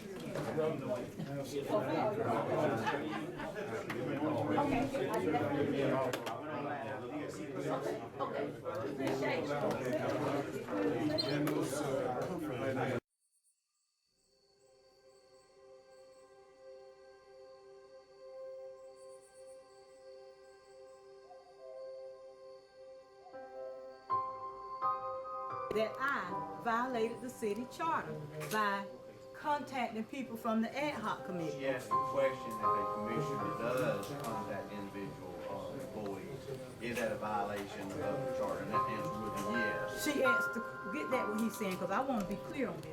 She asked the question, what? The question is asked, if a commissioner does deal with employees directly that reports to the city manager's office, would that be a violation of city charter? And that, now obviously that answer is yes, because the charter states that. So the thing was dealing with, I guess, the whole thing with the ad hoc committee, contacting them, is that a violation of charter? So contacting individual members of the ad hoc members would be a violation of. Not after they made their decision, it would not be, Mr. City Manager. I mean, If I had contacted them to try to influence whatever decision they would make, I could see that being a violation. I contacted the one lady after they had voted. So if I contacted her after they had voted, would that be a violation of the city charter? contacting them in regards of ad hoc, yes ma'am, that would be a violation. After they voted, why? Tell me why.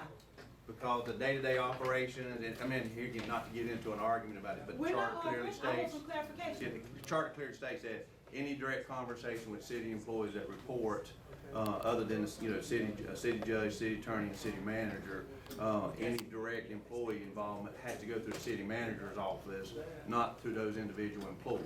And I mean, So, that's- Mr. City Manager, you're telling me that all of these people up here, mayor and 6 commissioners, before they have any contact with these staff, employees, They go to you? According to the charter. No, I'm not asking you According to the about charter. what's according to the charter. Yes, ma'am. I'm asking you specifically, Yes, sir. ma'am. According to- Has everyone up here went through you before they've talked with the staff? If you're asking over the years, there's been, No. there will be several. Currently, Mr. this City year. Manager, please come here. This year. Mr. City Manager. This year, Mr. Charlie. City Manager, please. Because he asked you to come in because he knows that's not how things go. Mr. City Manager, Plenty please. elected officials Please, ask Mr. staff City Manager. about various questions. Right. It does not say, if I had told the young lady she was to do a certain thing, that would be a violation of the city charter, Charlie. I did not tell her. I called her to question and ask, how did it go? What happened? It was already done. It was already done. It was not before it was done. So, did you give the young lady in the paper the statement that I violated the charter? Question was asked. But that's not what she printed. She didn't print If you, again. I got you with that, but that's not what she printed, Mr. Davis. Yes, ma'am. Thank you. Yes, ma'am. That's not what she printed. She printed, I violated the charter. And I wanted to get that out because that was definitely not true. But people, citizens, have called me and contacted me. What did you do to violate the city charter? That's why I asked you to stay. I seen the video when they do call you. And what the police officer, yeah, he said I was stupid, but the chief said he hasn't seen that. So, there we are. Thanks. Olivia, Thank you. Commissioner, And yes. Commissioner Colvin, why Listen. would you even ask the city manager that question? Why would you really ask him a question like that? I mean, both of you all are professionals, you're elected officials. Why would you ask that? Good question, Mr. Rhines. Last week's newspaper, Douglas Enterprise, the article, and I meant to bring it in here with me tonight, but as I said, 5 o'clock this morning, I've been ripping and running to now. So I forgot it. But last week's newspaper of the Douglas Enterprise stated that I violated the city charter by contacting members of the ad hoc committee. I actually contacted one person, Miss Lorinda, contacted by phone. I happened to see another person of the ad hoc committee in the hallway here at City Hall one day. Their decision had already been made. So I asked the two people that one I called, one I saw, and the other person they said I talked to, I did not talk to that third person. But I asked them, how did they come to the conclusion of what they came to? That's what I asked. That was definitely not a violation of the city charter because a decision had been made. I had been told that those people of the ad hoc committee did not agree that the city manager had followed due process in terms of allowing the people that got terminated to express what actually happened. That only one side was presented to the city manager and they were terminated. What newspaper was this? This is the Douglas Enterprise, the local newspaper. We only. Okay, well, do you or do you not have an election coming up?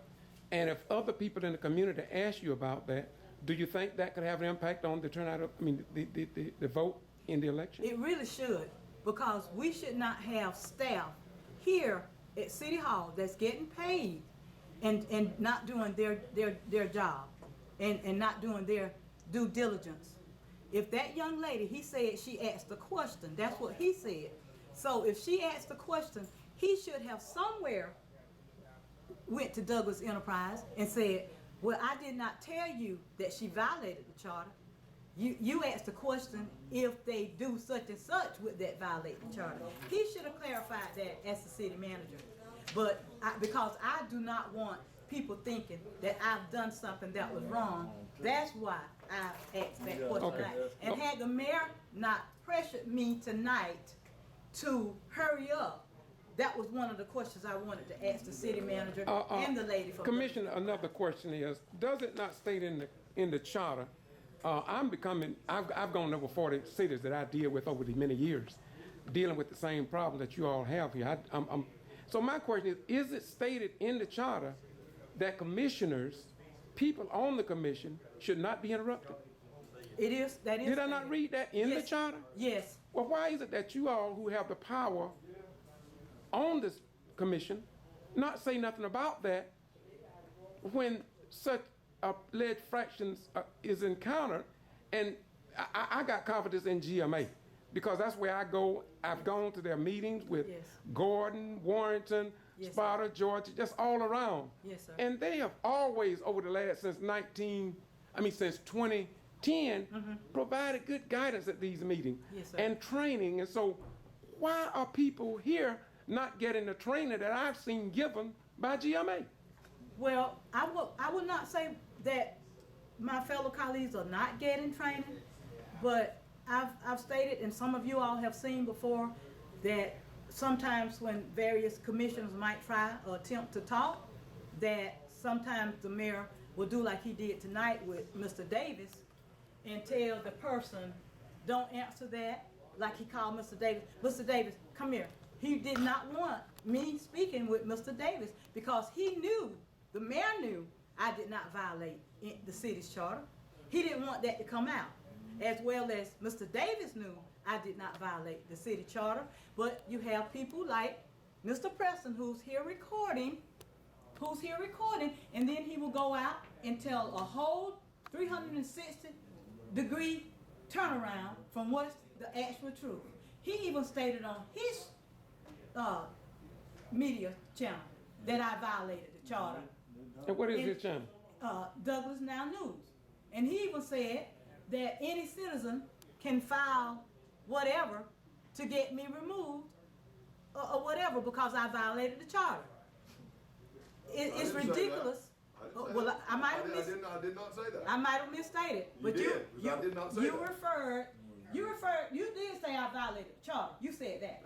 But I believe you did. Now you're saying you believe. I believe based on the information that the city manager has given that yes, there was a violation of the city charter. It was not, because the ad hoc committee had made their decision. I have a right to ask any employee anything I want to ask them. The charter gives this mayor and council that authority. We are to be given any information concerning anything within the city of Douglas that we want. Commissioner. But when you have people that have sat along and went along with the mayor, knowing he's wrong, to say, don't answer that, or this and that. When I tried to get, there was Brandon Pauk who was mistreated, fired for no reason. There was the Britt Leverett guy and Greg Nugent who were mistreated, from what I seem to understand, because we have not been given all the information. We've only been given one side. I'm being told there's more information out there that we don't have. We don't know. But you can't get this mayor and council to vote to go into an executive session to discuss people who have filed grievances because they feel like and they believe they were treated wrong at the city of Douglas in doing their job. Okay, Commissioner, I'm so sorry that I'm asking these questions. It's fine. No, on one hand, I'm sorry that I have to ask these questions because, I'll be honest with you, of all the cities that I've gone to, this is the first time that I've seen wherein people that were elected by the voters do not have sufficient or allowed sufficient time to express themselves and for as much information that I have recorded after the meeting, which is not a part of the minutes. Right. Nobody in Coffee County or in the state of Georgia will know anything about it. Right. So I just have a problem with elected officials voting in office by the voters. Now, but the people that the voters vote in to represent them are not given adequate time to discuss issues and try to find solutions to the issues. Right, I'm gonna be honest with you. When I first came here, I commended Douglas because I saw some positive things, but now I see something different. That's my last statement, and I just want to say to the people of Douglas is that we cannot blame the mayor, and we should never blame the city manager, in my most humble opinion. We must blame the people who were elected, starting from one down the line. These are the people that voters must blame, because they should stand up and ensure that you all, and as well as the voters, have a voice under our form of government. Yes. And I you're say right. that as a person that tried to be. I may not be, but I try my best to be. As anybody who wanted the best interest of any city. Right. And I've gone across the state, including Madison, Florida. And people criticize me for doing it. But you will not find in most cases on any of my videos that I lied. Yes, sir. Because most cases, it's people like you Yes, who sir. are willing to talk. Yes, sir. That's who give the voice. All I do is ask the question, and I question GMA on their training, and I question the newspapers. One other question. Yes, sir. This is the only city that I've seen don't have no TV station that ever come to the meetings. Do y'all have a TV station that covers this area? Albany is the Closest one? closest, I think. So, So they only come. I don't know when they come. I mean, there I are think they others. only come if it's a murder or something violent. I mean, of all the places that I've been, some places they have to come a long ways too. But I have never seen a TV station here except years ago when I came here about, I think it was Neesmith that if they had a noose or something. Right. I think that was the one if I got it right. Yes, that's it. Now news I media recall. came for that. Other than that, Yeah, this is strange. you're right. It's very strange. It is. It is. But let me say this before you close, Mr. Rhines. Okay. I just want to say to the citizens of Douglas, Georgia, especially those of District 3, Ward 3, regardless of what and how various folk in this city have tried to paint me, I want you all to know that I sit here doing what I believe is right, because I believe that that's what you all put me here for, is to speak up for what's right. Because as I told a lady earlier this morning while I was campaigning, if I sit here and keep my mouth quiet with all the wrong that's going on, I am just as wrong as the rest of them. So I say to y'all, I beg y'all, please, please exercise your right to vote and know that I have truly, truly done my best to speak up for the people and what's right. It hasn't mattered the color of the person, the gender of the person, or whatever. If it was something that I felt was wrong happening and was not right, I spoke up against it. Because I want the city of Douglas to be a better place for all of us, not just certain people. I thank you for your comments. You go ahead, my brother. Can I say something? Yes, sir. Go ahead. This concerns Well, me. before you finish, hold on a minute. I want to thank Douglas now for being here recording, because this is freedom of the press, and I appreciate you getting this on tape as well. Okay, go ahead. Yeah. Last month, or month before last, somebody made a very bad mistake down here with our lights. They added 7, 8, 9 days on our bill, and everybody's bill shut up. And some people were crying, just like me.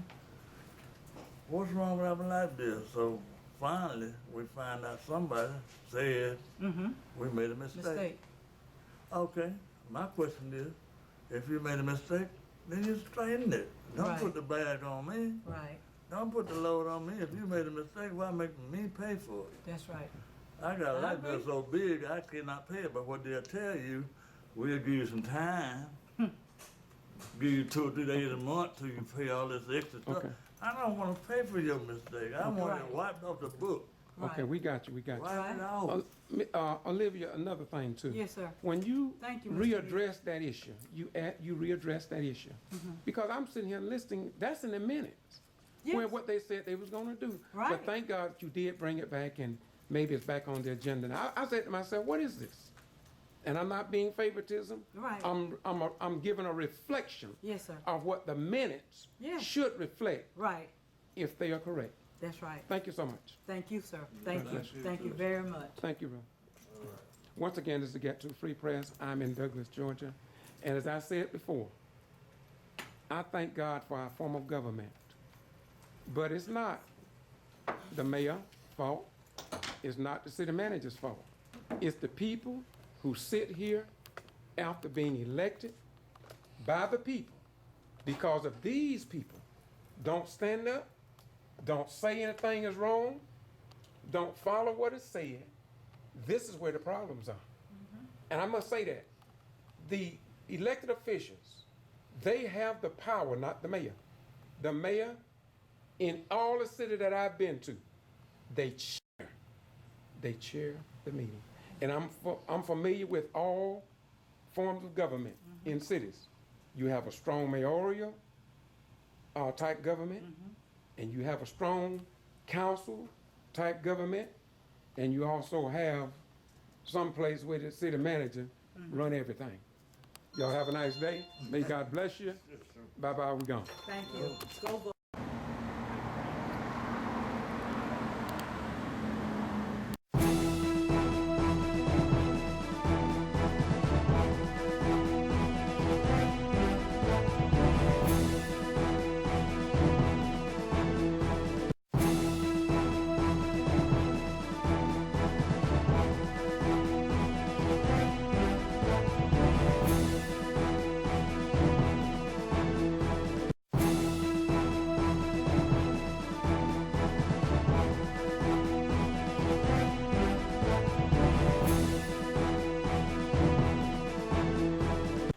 Hey everybody, Robert Preston Jr. here, live with DouglasNow.com.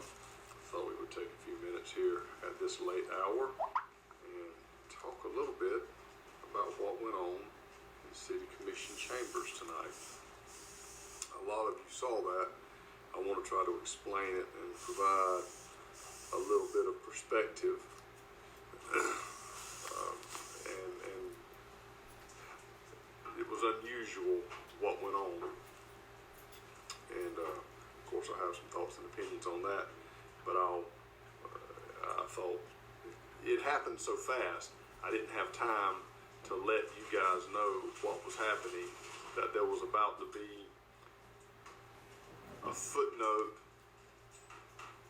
and addendum, whatever you want to say, to the City Commission meeting, because what went on at the end of the meeting was not a part of the meeting. All right. And I just so happened to catch it by accident. I was almost not in there when it happened. But first of all, let's talk a little bit about what the City Commission did. There were several items of business. I think the city approved everything. There were a couple of things that were, I'm not going to say controversial because they weren't, but there were a couple of things that the commissioners, or that did not get unanimous votes. The commission approved a fee waiver for Bethel Family Worship Center for the G.B.R Center, a Thanksgiving project, food project, I believe, that the Bethel Family Worship Center is doing. They're going to use the Weir Center. I believe this is an annual event for them, and there's still going to be some administrative costs, some administrative fees attached to it, but the actual usage fee, the city waived as they do every year. One item that got some discussion, the city agreed to buy a couple of vehicles. I say a couple, bought 7 trucks for $220,360.55. These were for various departments, and that was a 4-2 vote. Commissioner Olivia Pearson and Commissioner Katawan Durham voted against it. Their reasons for voting against it being that people are having problems paying their light bills, and they don't think the city should go out and spend $220,000 buying vehicles if people can't pay their light bills. Now, Commissioner Taylor made an interesting statement. He said that he would like to see more or better upkeep on the vehicles that the city has. And his statement was, I don't think employees keep them up very well. Now, that's not a direct quote. And I know what he's saying, because I'm in the transportation business as well, and I put people in vehicles they don't own and let them drive them. And a lot of times the people who drive my vehicles don't take very good care of them either. So I do understand that. Also, another controversial item tonight was an LED sign. I had said I thought it might be out on the west side of town, but that's not true. It's going to be on the north side, there where the Flash Foods North, which is changing to Circle K, I think. But there's a brick an ornate brick "Welcome to Douglas" sign there, like there is on the east side of town out on Ward Street. But where the one ways come together, or where they split, I guess depends on which direction you're going. But as you come into town, I guess where the one-way split, we've got some nice signs there, and they're going to put this LED sign in there around Flash Foods North. Is going to cost a little over $15,000, $15,390. Commissioners Pearson and Durham did not want to vote in favor of those either, but it did pass 4-2. Also, second reading and public hearing of the GMA small cell ordinance and the ECG model electric pole attachment ordinance. If you would like to know what those are, I can read them for you, but they're rather lengthy. And it was a second reading and public hearing for those. They did not have any discussion on that. Also, Boys and Girls Club lease was renewed. The change the date of an upcoming meeting. The next meeting might be scheduled on Memorial Day. I mean, not Memorial Day, Veterans Day. Why I get Memorial Day and Veterans Day confused, I don't know, but I do. I say that all the time. But anyway, Veterans Day on the 11th. So what the commission decided to do was to change the meeting date to the 14th. All right, so November the 14th will be the first meeting in November. It will be on a Thursday. They didn't want to do it on Tuesday because there's a fire department hazmat meeting that's going on at the same time, and some of the commissioners want to go to that meeting. So instead of having that, having a city commission meeting on the same night as that, they decided to move it on up till Thursday, which is not uncommon for them to move meetings from Monday to Thursday. So the next city commission meeting will be on 11/14. There was another item on the agenda, and that was discuss the Evergreen Avenue road project. Evergreen Avenue is in very bad shape.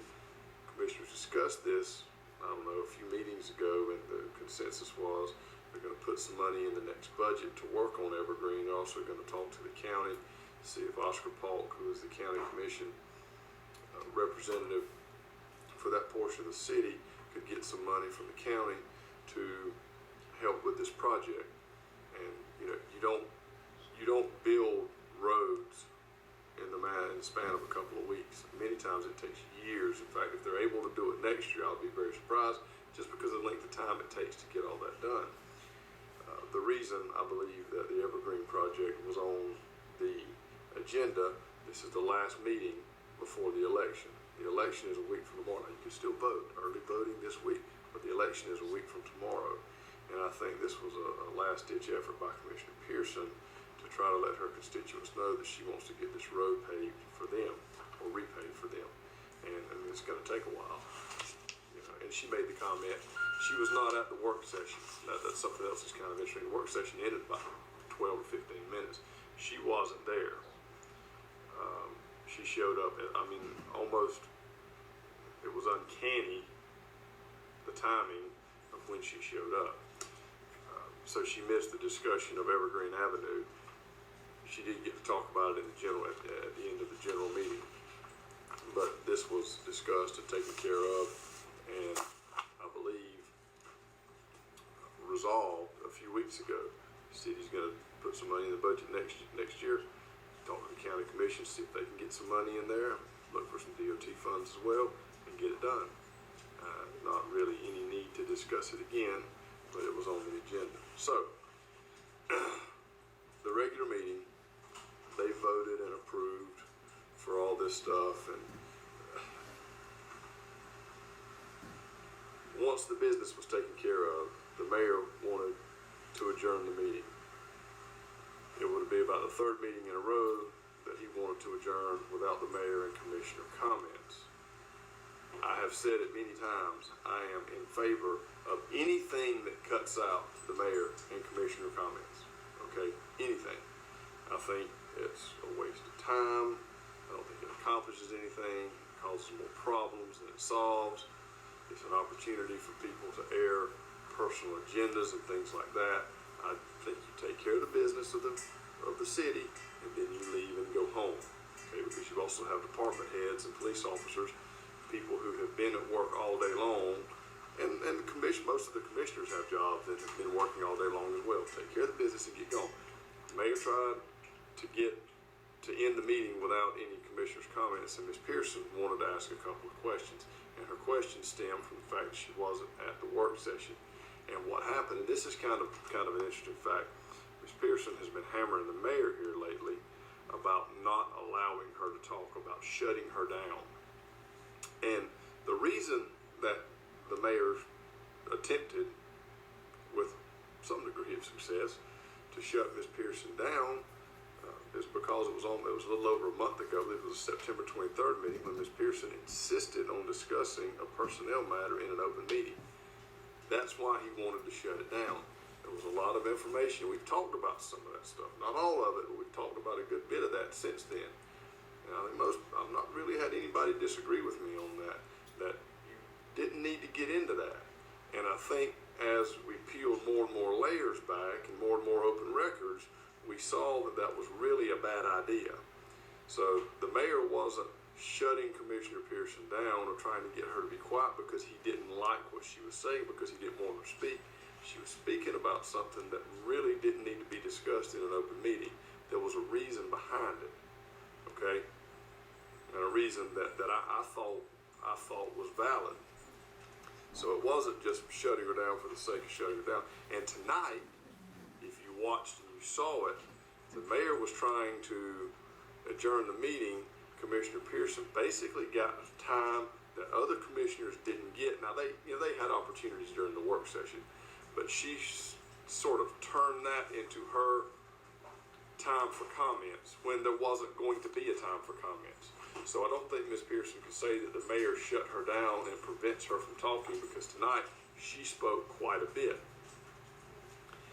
And as she was trying to wrap up, she kept saying, one more thing, this is the last thing I want to talk about. This is the last thing I want to talk about. And finally the mayor said, Ms. Pearson, I've been very patient. This is the third time you said one more thing. So she wrapped up with her comments and the meeting adjourned. It was about 7:30. I thought, fantastic. I get to get home at a decent hour. Probably going to get to watch the opening promo of Raw too, if I can get in and get the TV. I'll also get a chance to watch Jeopardy, or at least the last part of Jeopardy, and see if I can get Final Jeopardy right, because I don't know how you Jeopardy fans are. I feel like a failure if I don't get Final Jeopardy right. I can have a fantastic round of Jeopardy and get a lot of questions right, but if I don't get Final Jeopardy, I don't feel like I've accomplished anything. So I feel like I could get home in time for Final Jeopardy. And then, pardon my use of the vernacular, all hell broke loose in the meeting room. All right? I was packing up. I was getting ready to leave and go home. And in fact, if I didn't have my microphone, and once again, people were complaining about sound in the meeting room. I've explained that 1,000 times. I can't explain it anymore. My batteries on my microphone might be dead. I might need to change those out. But we do the best we can with the audio. I was packing up the microphone, and Ms. Pearson said, and everybody's gone. I mean, the commissioners have left. People are leaving the room. People, wrapping up with small talk a little bit. But it was over with. I mean, the meeting was gone. Everybody was gone from the table, except for her. She was the only commissioner there. She said, there was one more thing. I wanted to talk to the girl at the Enterprise and find out why she wrote that story about me saying that I violated the city charter, that I broke the city charter. And I'm talking about Kristen Kitchens, who wrote the story. Kristen already left. As soon as the meeting was over with, she took off. So she wasn't there. And, I always have a bit of a mixed emotions when elected officials address the media from the podium. We see it at the national level. It happens some at the local level. The policy that I have is that I don't typically talk back or respond to elected officials in a meeting. If they ask me a question directly that requires me to answer, I guess I would. But when they're talking to me and saying things about me and they're commenting on things I've written or things I've said, I usually don't say anything. My policy is I'm there working. I'm not a part of the meeting. Now we'll talk about the meeting afterwards, but I'm not a part of the meeting. So I don't say anything during the meeting. However, what transpired tonight was not part of the meeting. The meeting was over with. So she said she wanted to know why why Kristen wrote that she had violated the city charter, broken the city charter. Well, Kristen was gone, so she asked Charlie Davis, city manager, sitting there, Charlie, did you tell her I broke the city charter? And Charlie's answer was, she asked me about, a specific scenario of commissioners talking to members of the ad hoc personnel committee if that's a violation of the city charter, and it is. Now, to recap, going back to the September 23rd meeting, Ms. Pearson said that she spoke to 3 people on the ad hoc committee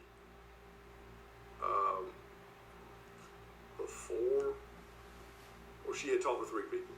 Okay, she had talked to 3 people.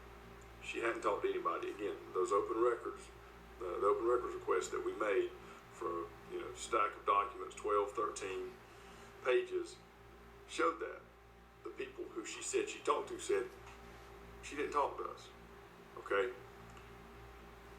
She did talk to Lorinda Gray the morning after the meeting on the morning of September 24th. We've talked about that. She called Lorinda on at 6:15 in the morning to kind of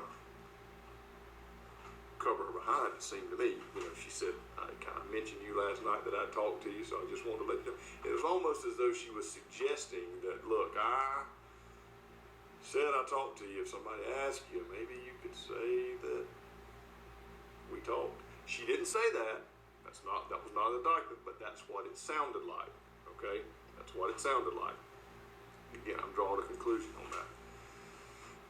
But anyway, she only talked to one person, which was Lorinda, and it was on September 24th. But by speaking with someone on the ad hoc committee, by reaching out to them, that, according to the city manager, was a violation of the city charter. So Ms. Pearson went on about that, and the individual who was recording the meeting, also recording the meeting, and a lot of people saw me. And when I turned my phone on and started recording, you saw him, and he spoke to me a little bit. His name is George Boston Rhines, okay? He operates the Ghetto Free Press, and he travels around the state. He covers government meetings. He's got a YouTube channel. I don't know what else he does, but he's a nice guy, and I don't think Mr. Rhines is here for any ulterior motive. I would love to sit down and talk with Mr. Rhines. Talked with him a few times. Again, very, very, very nice and very personable. He's shown up to some of these meetings, and I wonder, by listening to some of the questions that he's asked, I don't think he has a complete understanding of how things have been done historically in Coffee County, which would shed some light, or in the city of Douglas, which would shed some light on what's happening in the meeting room. But at any rate, when Ms. Pearson started talking to the city manager, I was sitting there and thinking, I got to get this, and I had my tripod up, and I just grabbed my phone, I just turned it on. There we go. Mr. Pearson over here, city manager over here, and the mayor saw the direction that Ms. Pearson's questions were going, and I'm again drawing a conclusion here. I don't think the mayor wanted the city manager to get involved in that line of questioning. It was going to be a lose-lose situation for him, and emotions were going to get high, and I could tell that Mr. Davis was not interested in this particular line of questioning. I also think, and you can love Charlie or hate him, you can think he needs to have the job or he doesn't, you can think he makes too much money, you can think he doesn't make enough money. However you feel about Mr. Davis, I will tell you one thing, that I think that Charlie is going to do the right thing. Now, he's not going to be perfect. Nobody is. Any mistakes that he makes are going to be made honestly and in an attempt to do the right thing. So I tend to believe what Charlie said. By speaking to someone on the ad hoc committee, a commissioner doing that was a violation of the city charter. I'm going to get clarification on that. I've had some discussions since this happened tonight, and I think that is in fact the case. But the city attorney had already left, so I mean, the thing to do would be to ask Jerome, you know, what happened? And to my knowledge, nobody in the meeting has done that. Jerome, was this a violation of city charter? And if it's not, I'll be more than happy to say that it's not. But I did a video last week where I thought it was a violation, and that's when Ms. Pearson turned to me, and she said that I said that and she asked me, she said, why did you say that? You know, again, I don't talk during meetings, but this was not a meeting. This was over with. The meeting was over with. This was just us. And I said, yeah, I said it. I said it because based on the information the city manager gave in response to the question that was asked, he said it was, you know, that it was a violation of the city charter. And I have no reason to doubt that. Now, Ms. Pearson says it wasn't a violation because a decision by the ad hoc committee had already been made.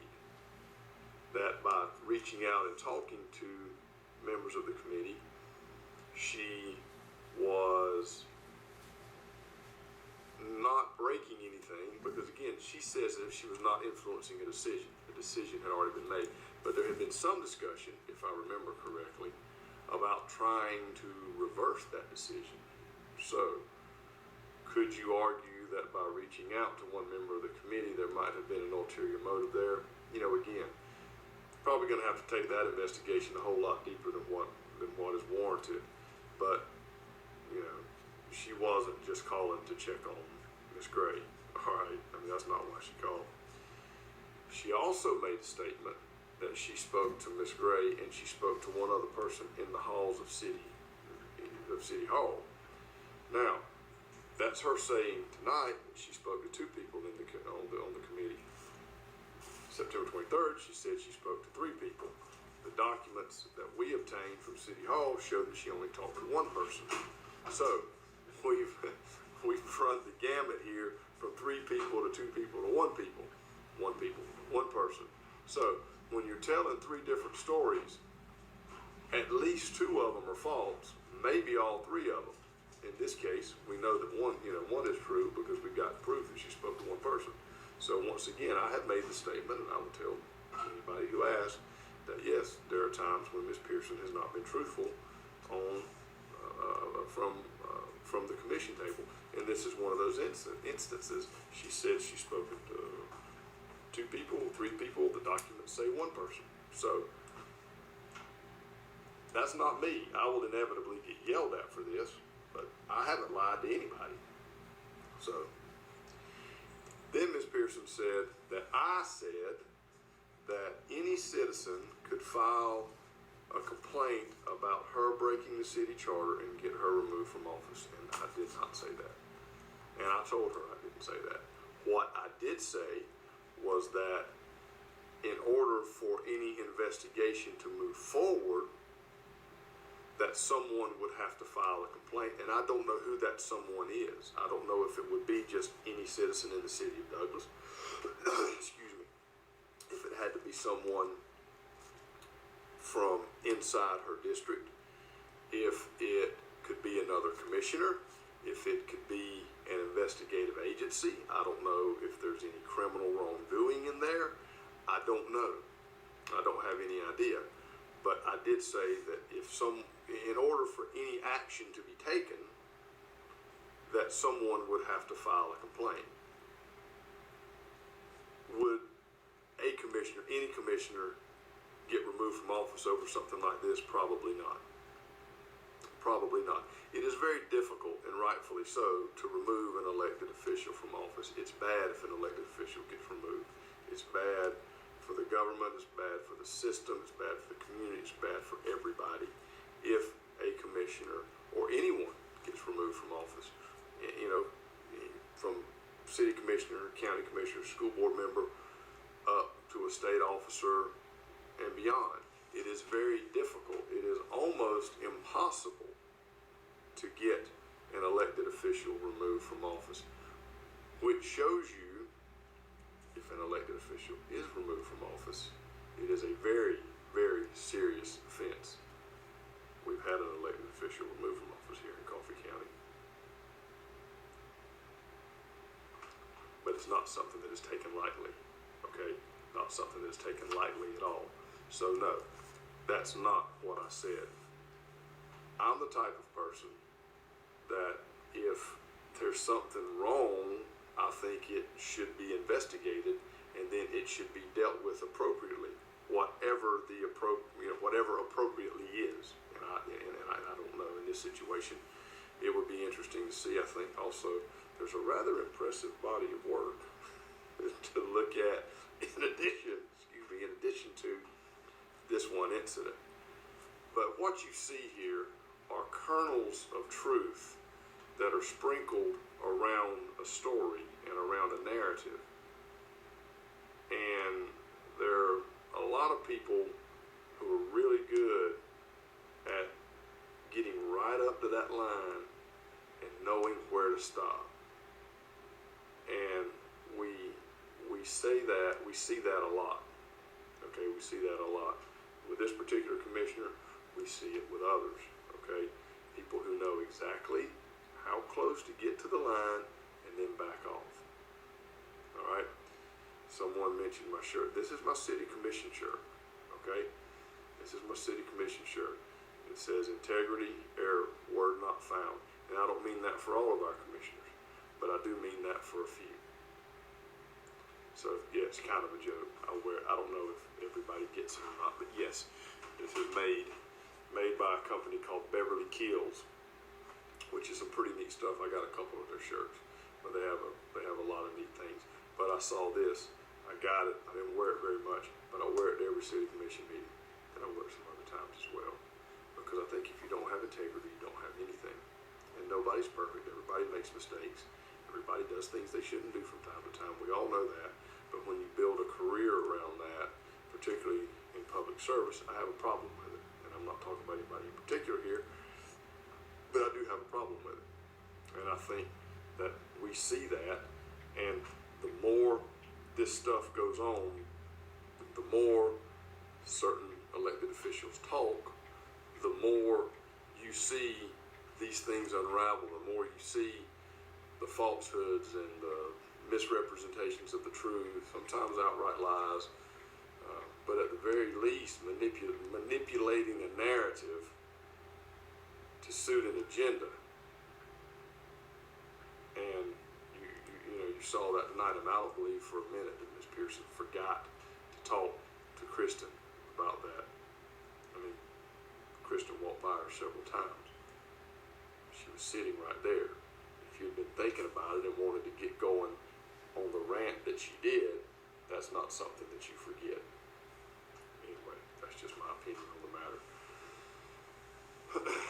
But that's what happened tonight. And it all happened so fast, I didn't have time. I try to give you guys warning that,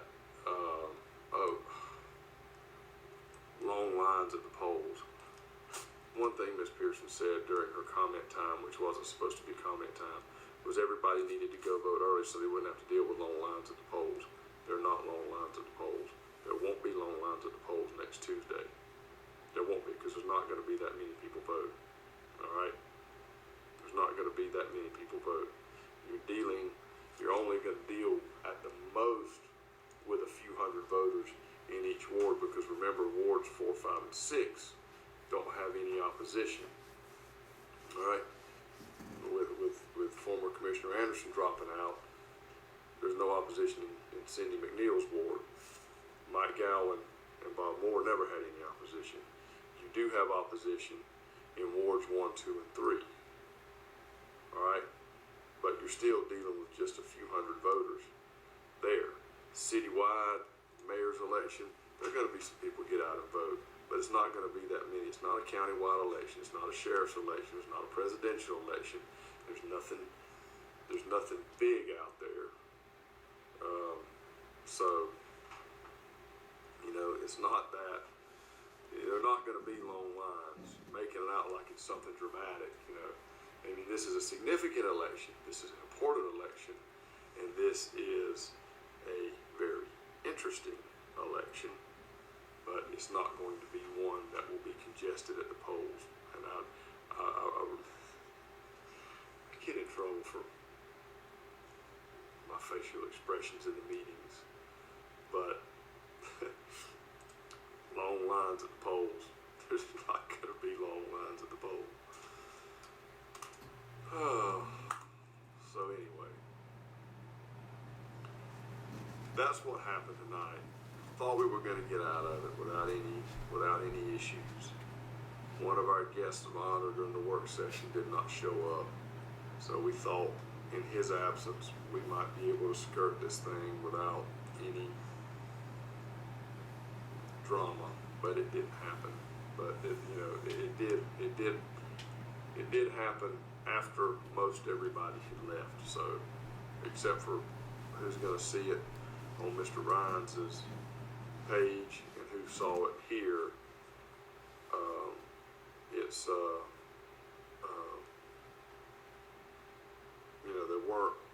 it's not like it went out on TV, and I don't know what Kristen's going to write about it. There's not a whole lot for her to say. She wasn't there. The other thing is any elected official who has a problem with any media coverage can call the reporter or the media outlet and talk to them directly and make a statement. I know people have the opinion that that we would edit or slander. I mean, that's the excuse people use. Well, I'm not going to call Robert and talk to him. He's going to change my statement. I'm not going to change your statement.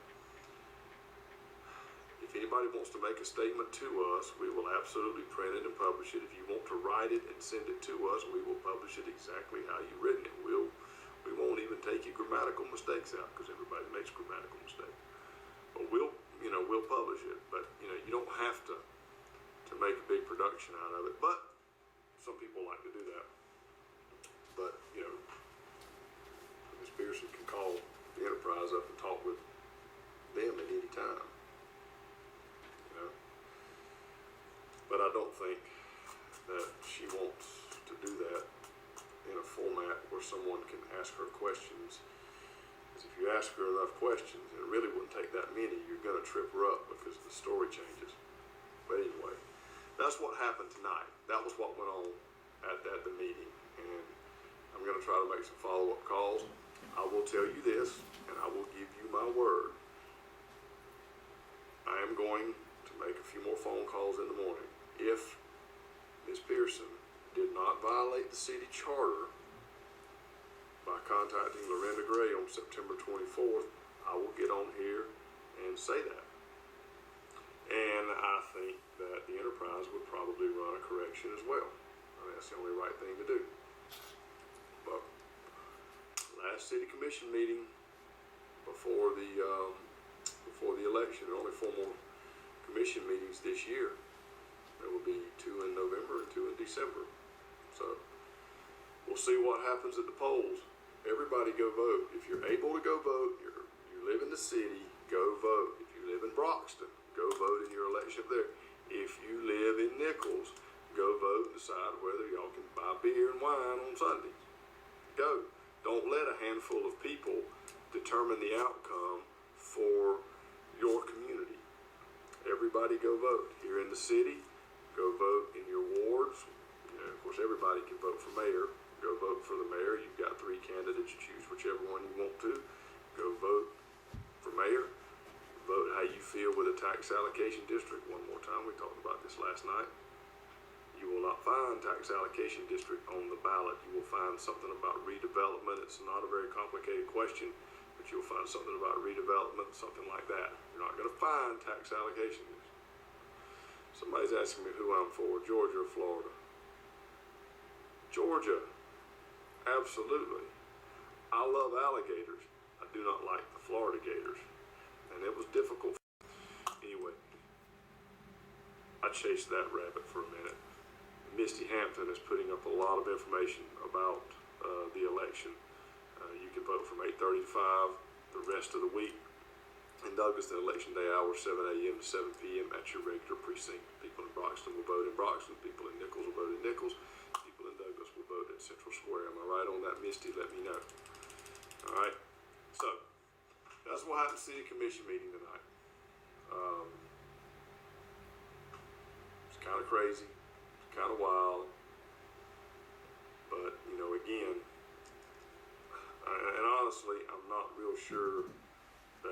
projects well for Ms. Pearson going into the election, because I think a lot of this stuff is a reaction. I think she's concerned. She has opposition for the first time, and I really think if Ms. Grady were on the ballot and not a write-in candidate, I think it would be very difficult for Ms. Pearson to win. I really do. It's going to be very difficult for Ms. Grady to win, but I think it's possible. Okay, I think she's got a very good chance, even as a write-in candidate. Misty says no long lines in advance voting. There's not any lines. There won't be lines in advance voting. Won't be lines on election day either. But I tell you what, I think it's going to take a long time to count the votes, and I'm already preparing for a long night with Misty and the election board and everybody else down there. So anyway, have talked way too long, as I usually do. I apologize. Let me know what you think. If you have any ideas about any of this, let me know. We got a few more things we need to talk about the rest of the week, but we, if there's any breaking news, we'll be there and we'll let you know. Once again, I'll say it and I'll shut up. Go vote. If you're able to vote, go. I'm not going to tell you who to vote for. Just ask that you please go vote. Vote your heart, vote your conscience. Vote what you think, the way you think is best for our community. Do that. Let the chips fall where they may. Y'all have a good night. Thanks for your support. I appreciate it. And we'll see you next time.